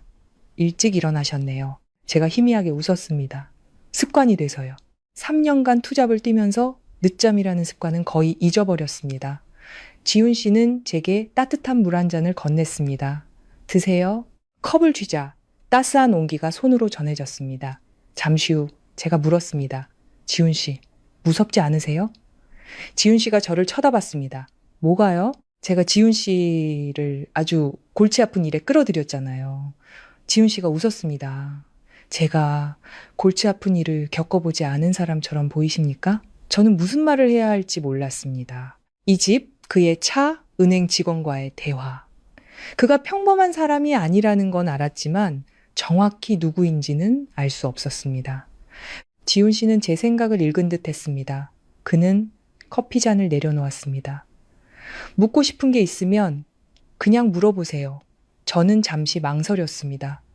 무슨 일 하세요? 지훈 씨는 몇 초간 생각했습니다. 사이버 보안이요. 제가 미간을 찌푸렸습니다. 컴퓨터 관련 일이요? 네. 저희 회사는 기업들의 시스템 보안을 전문으로 합니다. 저는 고개를 끄덕였지만 마음속으로는 여전히 무언가 맞지 않는다는 느낌이 들었습니다. 평범한 컴퓨터 회사라면 어떻게 그렇게 쉽게 은행 정보를 조회할 수 있었을까요? 지훈 씨가 저를 봤습니다. 못 믿으시는군요. 저는 고개를 저었습니다. 아니요, 그냥. 저는 말을 끝맺지 못했습니다. 지훈 씨가 웃음을 터뜨렸습니다. 제가 경찰 쪽 사람이라고 생각하시는군요. 저는 놀랐습니다. 제가 생각하고 있던 것을 정확히 짚어냈기 때문입니다. 지훈 씨는 어깨를 으쓱했습니다. 유감스럽게도 아닙니다. 하지만 그쪽에 친구가 몇 명 있습니다. 그 대답은 그럴듯하게 들렸습니다. 저는 더 이상 묻지 않았습니다. 바로 그때 준우가 계단에서 뛰어내려왔습니다. 엄마! 아이는 달려와 제 다리에 매달렸습니다. 지훈이 삼촌 집 진짜지 좋다. 지훈 씨는 몸을 숙여 아이의 머리를 쓰다듬었습니다. 마음에 드니? 네, 좋아요. 여기서 축구할 수 있어요? 지훈 씨가 웃었습니다. 그럼 이따 오후에 삼촌이 운동장 데려가 줄게. 준우는 기뻐서 펄쩍펄쩍 뛰었습니다. 그 모습을 보니 마음이 따뜻해졌습니다. 아주 오랜만에 제 아이가 저렇게 편안하게 웃는 모습을 보는 것 같았습니다. 하지만 그 평화는 오래가지 않았습니다. 점심 무렵 지훈 씨의 휴대폰이 울렸습니다. 그는 화면을 보더니 미간을 살짝 찌푸렸습니다. 문제가 생겼습니다. 제가 즉시 물었습니다. 무슨 문제요? 지훈 씨는 바로 대답하지 않았습니다. 그는 테이블 위에 노트북을 열었습니다. 몇 분 후 화면에 영상 하나가 나타났습니다. 저는 보자마자 숨이 대뒀습니다. 제가 살던 낡은 아파트 현관의 CCTV 영상이었습니다. 남자 2명이 문 앞에 서 있었고 한 명이 말했습니다. 박하연 그 여자 분명히 아직 이 근처에 있을 거야.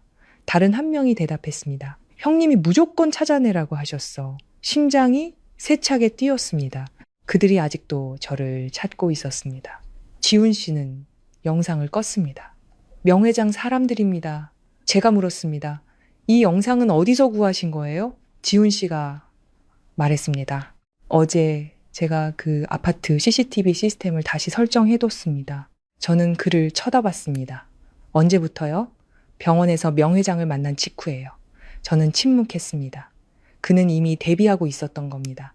지훈 씨가 저를 봤습니다. 이 일 금방 끝나지 않을 겁니다. 제가 고개를 끄덕였습니다. 이제 뭘 해야 하죠? 지훈 씨는 잠시 생각하더니 말했습니다. 증거가 필요합니다. 무슨 증거요? 명진 캐피탈에 대한 증거요. 저는 명 회장이 했던 말을 떠올렸습니다. 그는 저를 전혀 두려워하지 않았습니다. 그 말은 제가 아무것도 할 수 없을 거라고 믿고 있다는 뜻이었습니다. 제가 물었습니다. 우리가 그들을 이길 수 있을까요? 지훈 씨는 저를 쳐다봤습니다. 그의 눈빛은 아주 차분했습니다. 확실하진 않습니다. 하지만 적어도 그들이 더 이상 하연 씨를 건드리지 못하게 만들 수는 있습니다. 저는 조용히 고개를 끄덕였습니다. 지훈 씨는 컴퓨터에서 서류철 하나를 열었습니다. 사실 제가 예전에 명진 캐피탈에 대해 조사한 적이 있습니다. 저는 놀랐습니다. 그들을 조사했다고요? 지훈 씨가 천천히 말했습니다. 3년 전 한 여성이 빚 때문에 스스로 목숨을 끊은 사건이 있었습니다. 나중에 알고 보니 그 빚은 가짜였습니다. 목이 바싹 마르는 기분이었습니다. 저와 같은 경우군요. 지훈 씨가 고개를 끄덕였습니다. 매우 흡사합니다. 제가 작게 물었습니다. 그럼 그 사건은 어떻게 됐나요? 지훈 씨는 몇 초간 침묵했습니다. 끝나지 않았습니다. 그 여성은 결국 사망했으니까요. 방은 갑자기 아주 조용해졌습니다. 저는 제 손을 내려다봤습니다. 만약 지훈 씨가 나타나지 않았다면 어쩌면 저도 언젠가 그런 길을 택했을지도 모릅니다. 그 생각을 하니 등골이 서늘해졌습니다. 지훈 씨가 저를 봤습니다. 하연 씨, 계속하시겠습니까? 저는 그가 무엇을 묻는지 알았습니다. 이 길은 아주 위험할 겁니다. 하지만 제가 돌아선다 해도 그들이 저를 가만두지 않을 거라는 것도 알았습니다. 저는 마당에서 놀고 있는 준우를 쳐다보고 말했습니다. 계속할게요. 지훈 씨가 고개를 끄덕였습니다. 좋습니다. 그럼 최민준 씨부터 시작하죠. 저는 놀랐습니다. 민준이요? 네, 그가 가장 중요한 연결고리입니다. 제가 조심스럽게 물었습니다. 그가 사실대로 말할까요? 지훈 씨가 희미하게 웃었습니다. 아니요. 하지만 그가 말하게 만들 방법이 있습니다. 바로 그때 제 휴대폰이 울렸습니다. 민준의 번호였습니다. 저는 지훈 씨를 쳐다봤고 그가 고개를 끄덕였습니다. 받으세요.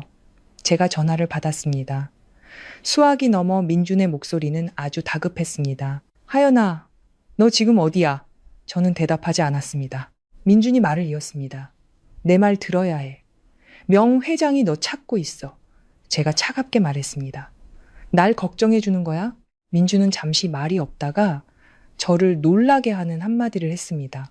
하연아, 방금 내가 뭘 들었는데? 제가 물었습니다. 뭘? 민준의 목소리가 떨렸습니다. 그놈들, 돈만 원하는 게 아니야. 너를 잡으려고 해. 민준의 전화기 너머 목소리에 등골이 오싹해졌습니다. 그놈들, 돈만 원하는 게 아니야. 너를 잡으려고 해. 저는 휴대폰을 꽉 쥐었습니다. 똑바로 말해. 수화기 너머에서 몇 초간 침묵이 흘렀고 그의 거친 숨소리가 들렸습니다. 하연아, 농담 아니야. 방금 그놈들 얘기하는 걸 들었어. 명 회장이 네가 잠자코 있지 않으면 너를 데려와야 한다고 했어. 제가 바로 물었습니다. 어디로 데려간다고? 민준이 목소리를 낮췄습니다. 명진 캐피탈. 등골을 타고 차가운 기운이 흘렀습니다. 옆에 서 있던 지훈 씨는 대화 내용을 거의 다 듣고 있었습니다. 그는 제게 스피커폰으로 바꾸라는 신호를 보냈고 저는 그대로 따랐습니다. 민준이 계속 말했습니다. 너 이 도시를 떠나야 해. 하루라도 빨리. 제가 차갑게 비웃었습니다. 날 걱정해주는 척 하는 거야? 수화기 너머는 조용했습니다. 잠시 후 민준이 작게 말했습니다. 내가 그럴 자격 없는 거 알아. 하지만 이번 일은 정말 위험해. 저는 병원에서 명 회장이 했던 말을 떠올렸습니다. 그는 전혀 서두르는 기색이 없었습니다. 오히려 사냥을 즐기는 듯 했죠. 제가 천천히 말했습니다. 그들이 날 잡아서 뭘 하려는지는 알아? 민준이 바로 대답했습니다. 아니, 하지만 좋은 일은 아닐 거야. 제가 한숨을 쉬었습니다. 최민준, 넌 3년 동안 날 속였어. 이제 와서 내가 널 믿을 것 같아? 수화기 너머에서 침묵이 흘렀습니다. 몇 초 후 그가 뜻밖의 말을 했습니다. 하연아, 미안하다. 저는 멈칫했습니다. 7년을 알고 지내면서 그에게서 이 말을 듣는 건 두 번째였습니다. 하지만 이번에는 그의 목소리에 오만함 대신 지친 기색만 남아 있었습니다. 내가 용서받을 수 없다라는 거 알아. 하지만 이번 한 번만은 날 믿어줘. 그때 지훈 씨가 입을 열었습니다. 최민준 씨. 민준이 깜짝 놀랐습니다. 누구세요? 강지훈입니다. 수화기 너머에서 잠시 침묵이 흐르더니 그가 말했습니다. 어제 돈 주셨던 분. 맞죠? 네. 민준이 한숨을 쉬었습니다. 지훈 씨, 하연이 데리고 멀리 떠나세요. 최대한 멀리. 지훈 씨가 물었습니다. 당신은요? 민준이 괴롭게 웃었습니다. 나는 못 가. 그놈들이 나를 감시하고 있어. 제가 물었습니다. 더 아는 건 없어? 민준은 몇 초간 침묵했습니다. 그리고 아주 천천히 말했습니다. 그들이 널 노리는 건 빚 때문만이 아니야. 심장이 세차게 뛰었습니다. 그럼 또 뭔데? 민준이 말했습니다. 내 아버지 때문에. 저는 자리에서 벌떡 일어났습니다. 뭐라고? 아버지는 10년 전에 돌아가셨습니다. 작은 공장의 평범한 기술자셨죠. 돈도 권력도 없었습니다. 지극히 평범한 분이셨습니다. 민준이 말을 이었습니다. 3년 전에 명 회장이 너한테 접근하라고 했어. 네가 박인석 씨 딸이라는 이유로. 아버지의 이름이 나오자 머릿속이 핑 돌았습니다. 헛소리 하지 마. 민준이 한숨을 쉬었습니다. 나도 그렇게 생각했어. 하지만 그놈들한테 아버지 서류가 있었어. 저는 지훈 씨를 쳐다봤습니다. 그 역시 미간을 찌푸리고 있었습니다. 제가 물었습니다. 무슨 서류? 민준이 말했습니다. 나도 잘은 몰라. 그냥 박인석 씨가 아주 중요한 걸 가지고 있었다고만 들었어. 목이 바싹 마르는 기분이었습니다. 뭔데? 몰라. 하지만 그놈들은 그게 아직 내 손에 있다고 믿고 있어. 방 전체가 침묵에 잠겼습니다. 저는 거의 숨을 쉴 수 없었습니다. 아버지는 제가 22살 때 돌아가셨습니다. 그 후 저는 아버지의 유품을 모두 정리했습니다. 특별한 건 아무것도 없었습니다. 낡은 공구 몇 개와 낡은 수첩 몇 권이 전부였죠. 제가 작게 말했습니다. 착각일 거야. 아버지는 중요한 물건 같은 거 없었어. 민준이 바로 대답했습니다. 나도 그렇게 생각하지만 그놈들은 아니야. 제가 물었습니다. 이 얘기는 어디서 들었어? 어젯밤에 명 회장이 부하들한테 얘기했어. 저는 지훈 씨를 돌아봤습니다. 그는 빠르게 생각하고 있었습니다. 민준이 덧붙였습니다. 하연아, 혹시 아버지 유품 가지고 있으면 다시 확인해봐. 그놈들이 원하는 게 그 안에 있을지도 몰라. 저는 의자에 주저앉았습니다. 머릿속이 실타래처럼 엉켰습니다. 아버지는 평생을 소박하게 사신 기술자였습니다. 어떻게 명 회장 같은 사람들과 엮일 수 있었을까요? 지훈 씨는 민준에게 몇 마디 더 한 뒤 전화를 끊었습니다. 그는 저를 돌아보며 물었습니다. 아버지 유품 아직 가지고 있습니까? 제가 고개를 끄덕였습니다. 예전 월세방에요. 작은 나무 상자 안에 아버지의 남은 물건들이 있어요. 한 번도 다시 열어본 적 없어요. 두려워서가 아니라 볼 때마다 아버지가 그리워져서였습니다. 지훈 씨가 말했습니다. 그걸 가져와야 합니다. 저는 걱정스러웠습니다. 하지만 명회장 사람들이 거기 있을 텐데요. 지훈 씨는 잠시 생각했습니다. 괜찮습니다. 밤에 가죠. 제게 방법이 있습니다. 그날 오후는 아주 느리게 흘러갔습니다. 어머니는 모든 것을 알지는 못하셨습니다. 제가 민준과 문제가 생겼다고만 생각하셨죠. 하지만 무언가 심상치 않다는 것은 느끼고 계셨습니다. 무슨 큰일이라도 생긴 거니? 제가 어머니의 손을 잡았습니다. 저 괜찮아요, 엄마. 어머니는 저를 한참 동안 바라보셨습니다. 무슨 일이 있어도 너 혼자가 아니라는 것만 기억하렴. 저는 고개를 끄덕였지만 이 싸움이 길어질 수 있다는 것을 예감했습니다. 그날 밤 준우가 잠든 후 저와 지훈 씨는 집을 나섰습니다. 차는 낡은 아파트 단지를 향해 달렸습니다. 밤의 도시는 훨씬 조용했습니다. 월세방 근처에 다다르자 지훈 씨는 차의 라이트를 껐습니다. 걸어서 들어가죠. 저는 고개를 끄덕였습니다. 어둡고 텅 빈 골목길. 모든 것이 익숙했지만 불안감을 주었습니다. 우리는 계단을 올라갔습니다. 제 방 앞에는 아무도 없었습니다. 제가 문을 열자 모든 것이 그대로였습니다. 작은 방, 낡은 나무 책상, 녹슨 철제 옷장. 저는 방구석으로 다가가 나무 상자를 꺼냈습니다. 먼지가 꽤 두껍게 쌓여 있었습니다. 지훈 씨가 뒤에 서 있었습니다. 아버지 유품입니까? 네, 제가 상자를 열었습니다. 안에는 제 기억 속 그대로였습니다. 낡은 스패너 몇 개, 낡은 수첩, 멈춰버린 회중시계. 저는 수첩을 넘겨봤습니다. 온통 기계에 대한 기록뿐이었습니다. 특별한 건 없었습니다. 제가 한숨을 쉬었습니다. 아무래도 그들이 착각한 것 같네요. 지훈 씨는 아무 말도 하지 않았습니다. 그는 회중시계를 들어 잠시 살피더니 나지막이 말했습니다. 잠깐만요. 그는 시계 뒷면을 돌렸습니다. 아주 미세한 이음새가 있었습니다. 지훈 씨가 손톱으로 가볍게 누르자 딸깍 하는 아주 작은 소리가 났습니다. 시계 뒷면이 열렸고 그 안에는 아주 작은 메모리 카드가 들어 있었습니다. 심장이 세차게 뛰었습니다. 지훈 씨가 저를 봤습니다. 아마 이게 그들이 찾던 물건인 것 같습니다. 같은 시각, 아파트 계단 아래 검은색 세단 한 대가 멈춰 섰습니다. 한 남자가 내렸습니다. 그는 2층을 올려다보며 입꼬리를 올렸습니다. 드디어 찾았군. 작은 메모리 카드는 지훈 씨의 손바닥 위에 놓여 있었습니다. 무게가 거의 느껴지지 않을 만큼 가벼웠지만 저는 제가 지금껏 들어본 그 어떤 것보다도 무겁게 느껴졌습니다. 3년, 저에게 일어났던 모든 일, 민준, 명진, 캐피탈, 어쩌면 모든 것이 이 작은 물건과 관련되어 있었을지도 모릅니다. 제가 지훈 씨를 쳐다봤습니다. 안에 뭐가 들어있을 것 같아요. 지훈 씨는 고개를 저었습니다. 아직은 모릅니다. 그는 메모리 카드를 주머니에 넣었습니다. 하지만 아주 중요한 것임은 틀림없습니다. 제가 막 입을 열려둔 순간 계단 아래에서 발소리가 들렸습니다. 아주 희미했지만 고요한 밤에 아파트 단지 안에서는 선명하게 울렸습니다. 자, 지훈 씨는 즉시 방에 불을 끄고 저를 벽 구석으로 끌어당겼습니다. 누가 왔습니다. 심장이 세차게 뛰었습니다. 발소리는 점점 가까워졌습니다. 적어도 2명은 되는 것 같았습니다. 계단 아래에서 남자의 목소리가 울렸습니다. 그 여자 방 2층이야. 그 목소리에 등골이 서늘해졌습니다. 병원에서 들었던 목소리, 명 회장의 부하였습니다. 지훈 씨는 저를 보며 조용히 하라는 신호를 보냈습니다.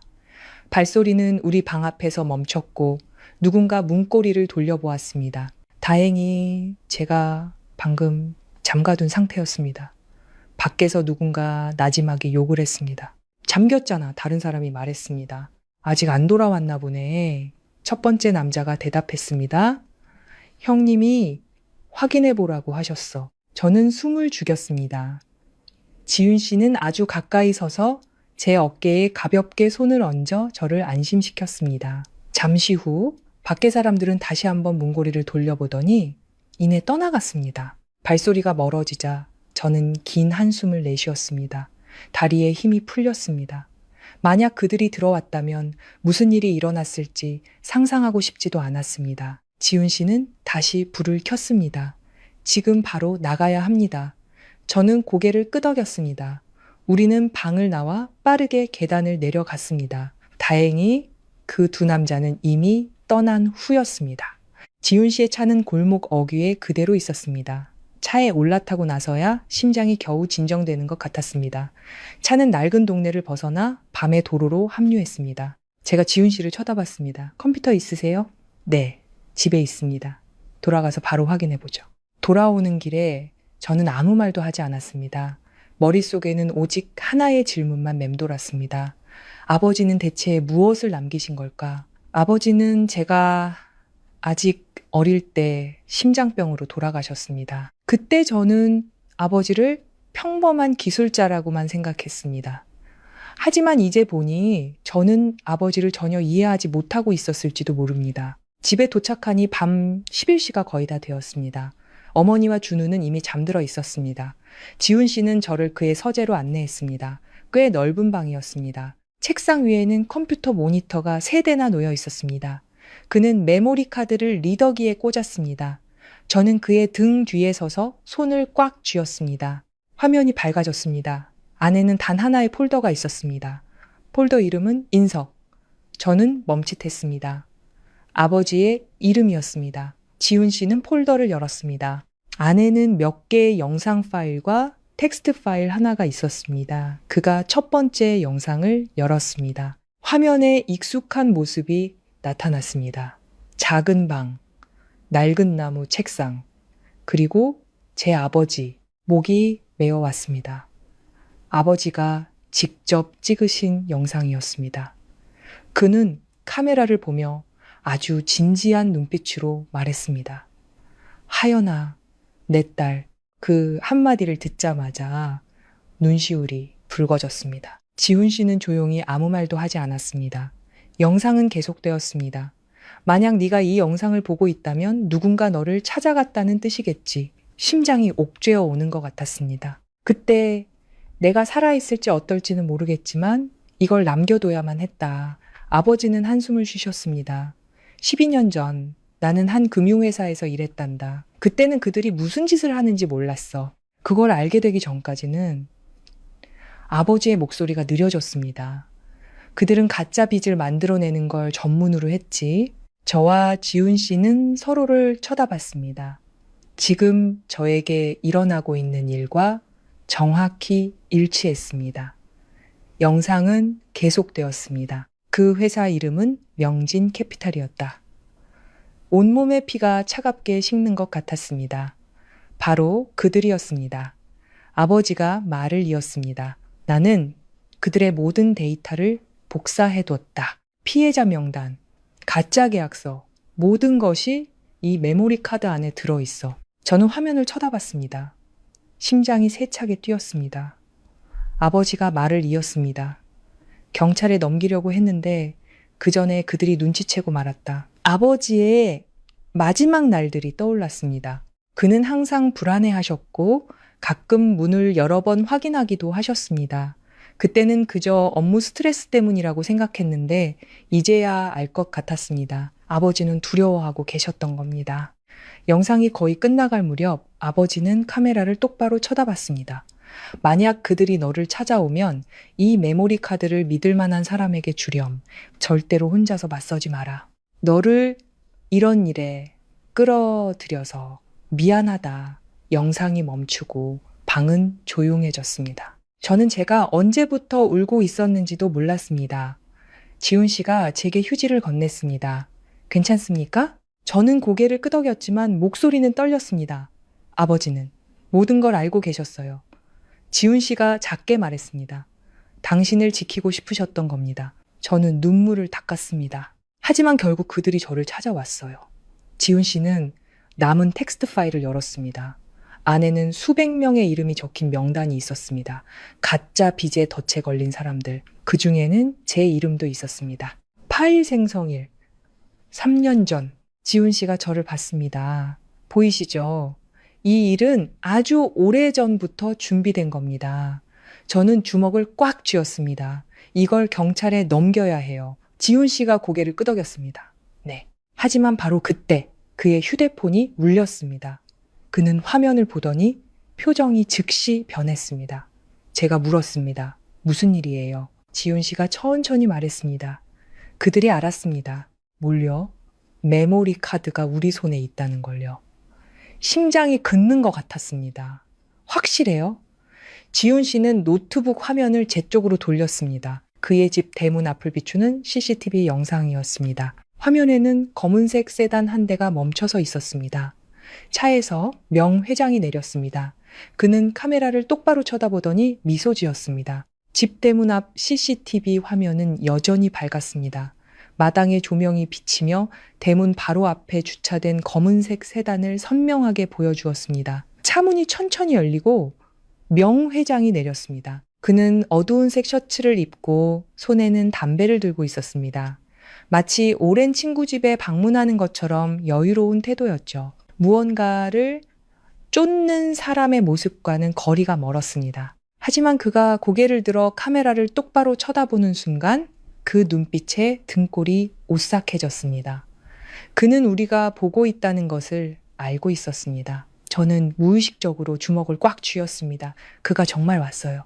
지훈 씨는 바로 대답하지 않았습니다. 그는 화면을 몇 초간 보더니 아주 차분하게 자리에서 일어났습니다. 하연 씨, 메모리 카드 저에게 주시죠. 제가 그를 쳐다봤습니다. 뭐 하시게요? 지훈 씨가 손을 내밀었습니다. 일단 주세요.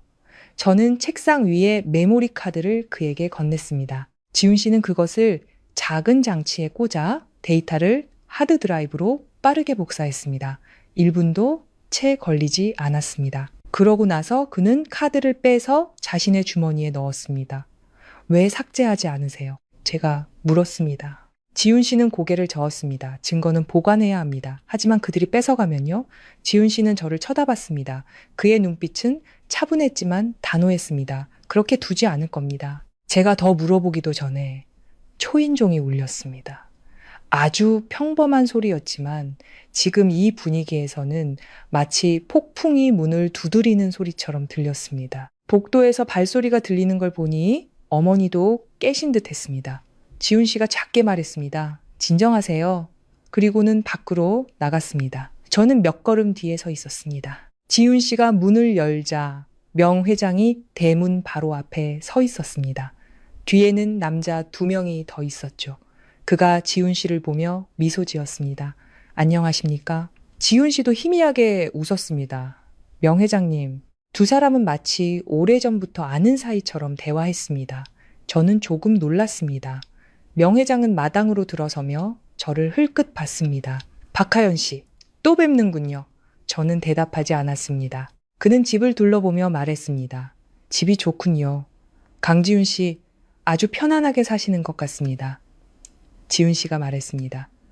여기는 어쩐 일이시죠? 그가 웃었습니다. 그냥 대화 좀 하러 왔습니다. 지훈 씨는 팔짱을 꼈습니다. 여기서요? 네. 그는 마치 자기 집처럼 거실로 들어섰습니다. 두 남자는 뒤따라와 문 근처에 섰습니다. 저는 그 광경을 보며 심장이 조여오는 것을 느꼈습니다. 어머니가 방에서 나오시더니 낯선 사람들을 보고 놀라셨습니다. 무슨 일이니? 제가 다급하게 말했습니다. 아니에요, 엄마. 지훈 씨 친구분들이에요. 명 회장은 어머니를 보고 정중하게 고개를 숙였습니다. 안녕하십니까, 어머님. 그러고는 다시 저를 쳐다봤습니다. 박하연 씨, 솔직하게 얘기하는 게 좋을 것 같군요. 제가 차갑게 물었습니다. 원하는 게 뭐죠? 그는 어깨를 으쓱했습니다. 그 회중시계 안에 있던 것. 심장이 쿵 하고 내려앉았습니다. 그는 알고 있었습니다. 우리가 메모리 카드를 찾았다라는 것을. 지훈 씨는 그의 맞은편 소파에 앉았습니다. 명 회장님, 우리가 그걸 당신에게 줄 거라고 생각하십니까? 명 회장이 웃었습니다. 강지훈 씨, 당신은 똑똑한 사람이니 한 가지는 이해해야 할 텐데. 그는 소파에 등을 기댔습니다. 당신은 이 일에 엮일 필요가 없소. 지훈 씨는 그의 눈을 똑바로 쳐다봤습니다. 만약 이미 엮였다면요? 명 회장은 한숨을 쉬었습니다. 그렇다면 유감스럽군. 그는 저를 돌아봤습니다. 박하연 씨, 그게 뭘 할 수 있는 물건인지 압니까? 저는 대답하지 않았습니다. 그가 말을 이었습니다. 그게 경찰 손에 들어가면 아주 많은 사람이 곤란해질 겁니다. 제가 말했습니다. 당신을 포함해서요. 그가 웃었습니다.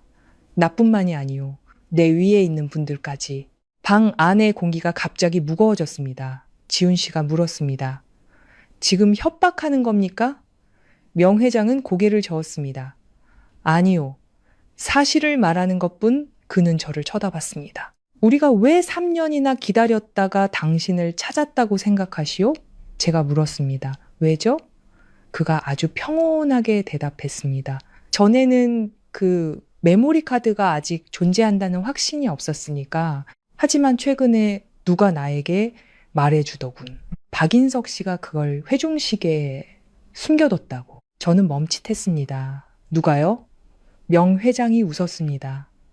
당신과 아주 가까운 사람. 머릿속에 한 사람의 이름이 스쳐 지나갔습니다. 최민준. 그는 대답하지 않았지만 그의 미소만으로도 충분했습니다. 분노가 치밀어 올랐습니다. 3년 전 민준은 저를 팔아넘겼습니다. 이제는 아버지의 비밀까지 팔아넘긴 겁니다. 지훈 씨가 말했습니다. 명 회장님, 정말 대화만 하러 오신 겁니까? 그가 고개를 끄덕였습니다. 그렇소. 메모리 카드를 넘겨주시오. 그럼 이 일은 끝나는 거요. 제가 실소를 터뜨렸습니다. 당신 말을 믿을 것 같아요? 그는 저를 몇 초간 보더니 천천히 말했습니다. 안 줘도 줬소. 하지만 당신 어머니와 아들 생각은 해야 할 거요. 그 말을 듣자 심장이 세차게 뛰었습니다. 뒤에 서 계시던 어머니도 분명히 들으셨을 겁니다. 어머니는 제 손을 꽉 잡으셨습니다. 지훈 씨가 자리에서 일어났습니다. 명 회장님, 지금 가족을 위협하는 겁니까? 명 회장도 일어섰습니다. 두 남자는 서로를 똑바로 쳐다봤습니다.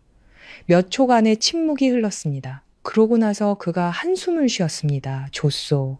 아무래도 오늘은 대화가 안 되겠군. 그는 저를 돌아봤습니다. 박하연 씨, 사흘 주겠소. 생각할 시간 말이오. 그는 대문 밖을 가리켰습니다. 사흘 뒤에도 내가 메모리 카드를 받지 못하면 그땐 모든 게 힘들어질 거요. 말을 마친 그는 뒤돌아 밖으로 나갔습니다. 두 남자가 뒤따랐고 대문이 닫혔습니다. 검은색 세단은 조용한 길을 떠났고 집은 다시 침묵에 잠겼습니다. 저는 한참 동안 그 자리에 서 있었습니다. 어머니가 조심스럽게 물으셨습니다. 하연아, 이게 그렇게 심각한 일이니? 저는 어떻게 대답해야 할지 몰랐습니다. 지훈 씨가 나지막에 말했습니다. 어머님, 걱정 마세요.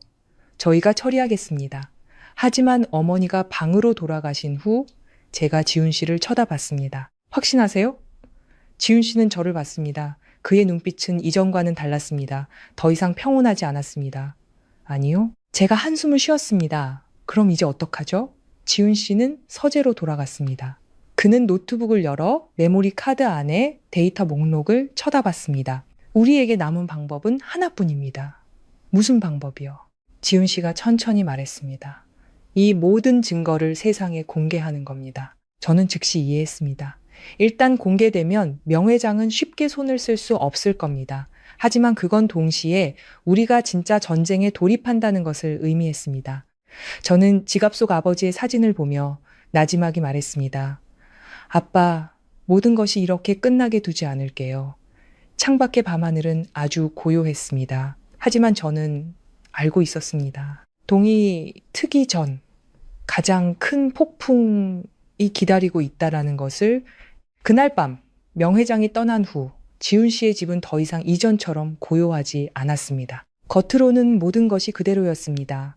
앞마당은 조용했고 조명은 여전히 켜져 있었으며 밤바람이 나무 사이를 부드럽게 스쳐 지나갔습니다. 하지만 제 마음속에서는 폭풍이 시작되고 있었습니다. 사흘. 명 회장은 우리에게 단 사흘을 주었습니다. 그 안에 메모리 카드를 넘기지 않으면 그는 더 이상 오늘 밤처럼 신사적으로 행동하지 않을 겁니다. 저는 지훈 씨의 서재에 앉아 컴퓨터 화면을 바라봤습니다. 아버지가 남긴 피해자 명단에는 수백 개의 이름이 올라와 있었습니다. 저와 같은 사람들, 집을 잃고 가족을 잃고 심지어 목숨까지 잃은 사람들. 제가 조심스럽게 물었습니다. 지훈 씨, 만약 우리가 모든 걸 공개하면 무슨 일이 일어날까요? 지훈 씨는 의자에 등을 기댄 채 몇 초간 생각했습니다. 아주 많은 사람이 곤란해지겠죠. 우리를 포함해서요. 제가 씁쓸하게 웃었습니다. 우린 이미 곤란한 상황인걸요. 지훈 씨가 저를 봤습니다. 네. 하지만 공개된 후에는 모든 것이 걷잡을 수 없이 커질 겁니다. 언론, 경찰, 그리고 명진 캐피탈의 배후에 있는 자들까지. 그는 말을 멈췄습니다. 가만히 있지 않을 겁니다. 저는 이해했습니다. 명 회장 같은 인물은 그저 하수인일 뿐, 그의 뒤에는 분명 더 강력한 자들이 있을 겁니다. 저는 화면을 쳐다봤습니다. 더 이상 이 일 때문에 죽는 사람이 없었으면 좋겠어요. 지훈 씨가 고개를 끄덕였습니다. 그럼 모든 것을 공개해야 합니다. 제가 물었습니다. 어떻게요? 지훈 씨는 노트북 화면을 제 쪽으로 돌렸습니다. 경찰에만 넘기는 게 아닙니다. 언론에도 보내는 겁니다. 저는 조금 놀랐습니다. 언론에요? 네. 이 일이 기사화되면 그들은 더 이상 은폐할 수 없을 겁니다. 잠시 생각해 보니 그게 유일한 방법일지도 모른다는 생각이 들었습니다. 바로 그때 제 휴대폰이 울렸습니다. 화면에 뜬 이름에 저는 멈칫했습니다. 최민준. 제가 지훈 씨를 쳐다보자 그가 고개를 끄덕였습니다. 받으세요? 제가 전화를 받았습니다. 수화기 넘어 민준의 목소리는 아주 힘이 없었습니다. 하연아, 어디야? 병원. 무슨 일이야? 그는 몇 초간 침묵하더니 작게 말했습니다. 그놈들, 네가 메모리 카드를 가지고 있다는 걸 알아. 제가 차갑게 말했습니다. 알아. 민준이 한숨을 쉬었습니다. 하연아, 절대로 그놈들한테 넘기지 마. 제가 실소를 터뜨렸습니다. 넘길 생각 한 번도 한 적 없어. 수화기 너머는 조용했습니다. 잠시 후 그가 말했습니다. 알아. 하지만 조심해야 해. 제가 물었습니다. 더 아는 건 없어? 민준이 아주 천천히 말했습니다. 명 회장이 제일 무서운 사람이 아니야. 심장이 쿵 하고 내려앉았습니다. 무슨 뜻이야? 민준이 목소리를 낮췄습니다. 그의 배후에 있는 자가 모든 걸 조종하고 있어. 제가 바로 물었습니다. 누군데? 민준이 대답했습니다. 이름은 몰라. 그냥 회장님이라고만 부르더라. 방은 조용해졌습니다. 지훈 씨도 듣고 있었습니다. 민준이 말을 이었습니다. 명 회장은 그냥 관리인일 뿐이야. 이 일이 터지면 그 회장님이 가장 먼저 움직일 거야. 제가 물었습니다. 이런 얘기를 나한테 하는 이유가 뭐야? 민준은 침묵했습니다. 한참 뒤 그가 말했습니다. 하연아, 내가 그럴 자격 없는 거 알지만 만약 할 수 있다면 준우를 지켜줘. 그 말에 저는 멈칫했습니다. 민준이 아무리 미워도 그는 제 아들의 아버지였습니다. 제가 작게 말했습니다. 내 걱정이나 해. 그리고 전화를 끊었습니다. 지훈 씨가 저를 봤습니다. 무슨 얘기였습니까? 제가 내용을 전해주자 지훈 씨는 잠시 생각했습니다. 그럴 수 있습니다. 그런 조직은 한 사람이 이끄는 경우가 드물죠. 제가 한숨을 쉬었습니다.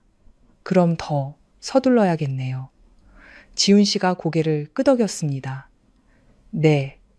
우리는 그날 밤 바로 작업을 시작했습니다. 지훈 씨는 메모리 카드의 데이터를 여러 개로 복사했습니다. 하나는 그가 아는 변호사에게, 하나는 탐사 보도 전문 기자에게, 그리고 하나는 경찰에 제출할 용도로 준비했습니다. 시계가 새벽 2시를 가리킬 무렵 모든 준비가 끝났습니다. 지훈 씨는 의자에 등을 기댔습니다.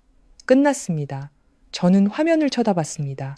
마지막 이메일이 전송되기 중이었습니다. 버튼 하나만 누르면 모든 것이 시작될 겁니다. 제가 물었습니다. 확실하세요? 지훈 씨가 저를 봤습니다. 멈추고 싶습니까? 저는 고개를 저었습니다. 영상 속 아버지의 얼굴, 피해자 명단에 있던 사람들, 그리고 제 인생의 지난 3년이 떠올랐습니다. 제가 말했습니다. 보내세요. 지훈 씨는 버튼을 눌렀습니다. 이메일이 전송되었습니다. 그 순간 제 삶이 다시는 예전으로 돌아갈 수 없음을 직감했습니다. 우리는 컴퓨터를 껐습니다. 창밖은 동이 트기 시작하고 있었습니다. 새로운 날이 시작되려 하고 있었습니다. 하지만 저는 몰랐습니다. 도시의 다른 한편에서 거대한 폭풍이 형성되고 있다라는 것을 큰 사무실 한 명회장이 책상 앞에 서 있었습니다. 한 남자가 들어왔습니다. 회장님, 안 좋은 소식입니다. 명회장의 미간이 찌푸려졌습니다. 뭐냐? 남자가 말했습니다. 우리 데이터가 외부로 유출됐습니다. 방은 조용해졌습니다. 명회장은 몇 초간 가만히 서 있더니 천천히 웃었습니다. 드디어 시작했군. 남자가 걱정스럽게 물었습니다. 어떻게 해야 합니까? 명회장은 창밖을 내다봤습니다. 그의 목소리는 아주 차분했습니다. 그분께 전화드려 게임이 시작됐다고. 이메일이 전송된 후 지윤 씨의 서재는 아주 오랫동안 침묵에 잠겼습니다. 창밖으로는 잿빛 하늘 위로 새벽빛이 서서히 번지고 있었습니다. 새로운 날이 시작되었지만 저에게는 돌아갈 수 없는 전쟁의 시작처럼 느껴졌습니다. 저는 창가에 서서 정원을 내려다봤습니다. 3년 전 누군가 제 인생이 이렇게 흘러갈 거라고 말했다면 아마 웃었을 겁니다. 이혼한 여자, 혼자 아이를 키우고 삽더미에 앉은 여자, 제 삶은 그저 돈을 벌고 빚을 갚는 일의 연속일 거라고 생각했습니다. 하지만 이제야 깨달았습니다. 어떤 빚은 돈이 아니라 진실로 갚아야 한다는 것을. 지훈 씨가 제 뒤에 섰습니다. 조금 주무시는 게 좋겠습니다. 저는 고개를 저었습니다. 잠이 안 와요. 그가 시계를 봤습니다. 아마 몇 시간 뒤면 언론에서 데이터를 확인할 겁니다. 제가 돌아봤습니다. 그들이 기사화할까요? 지훈 씨가 고개를 끄덕였습니다. 네, 이 자료는 그냥 무시하기엔 너무 큽니다. 제가 조용히 한숨을 쉬었습니다. 그 다음은요? 지훈 씨는 몇 초간 침묵했습니다. 그 다음엔 모든 것이 아주 시끄러워질 겁니다.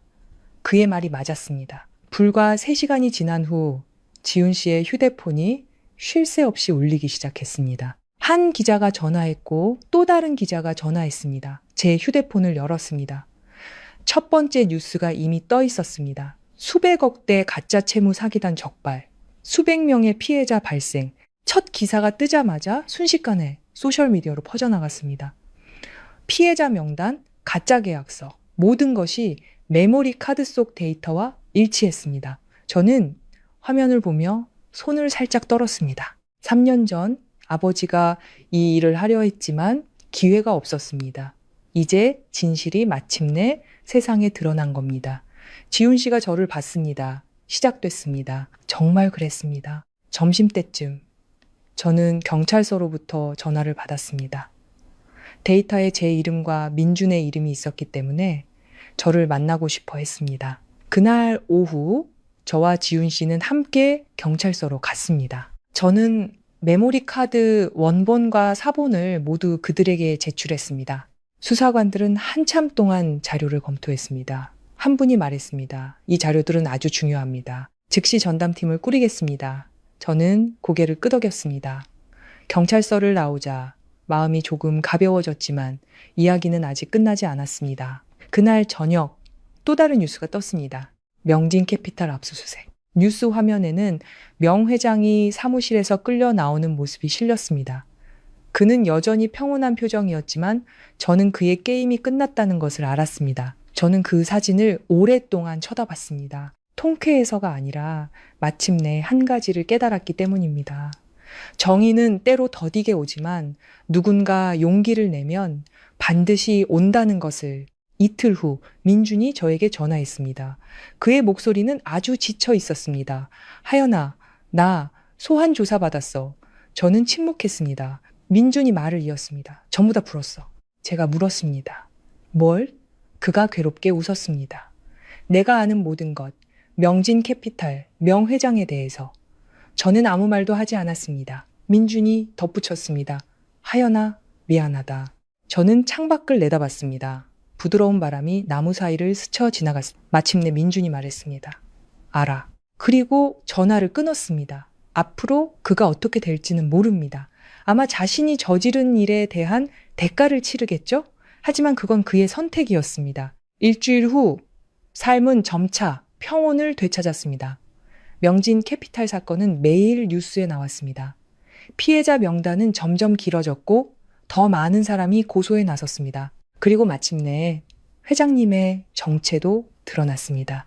금융계의 유명한 기업가였습니다. 그 뉴스가 나왔을 때 저는 아버지의 이야기가 드디어 끝을 맺었음을 알았습니다. 어느 날 오후 저는 준우를 데리고 집 근처 공원에 갔습니다.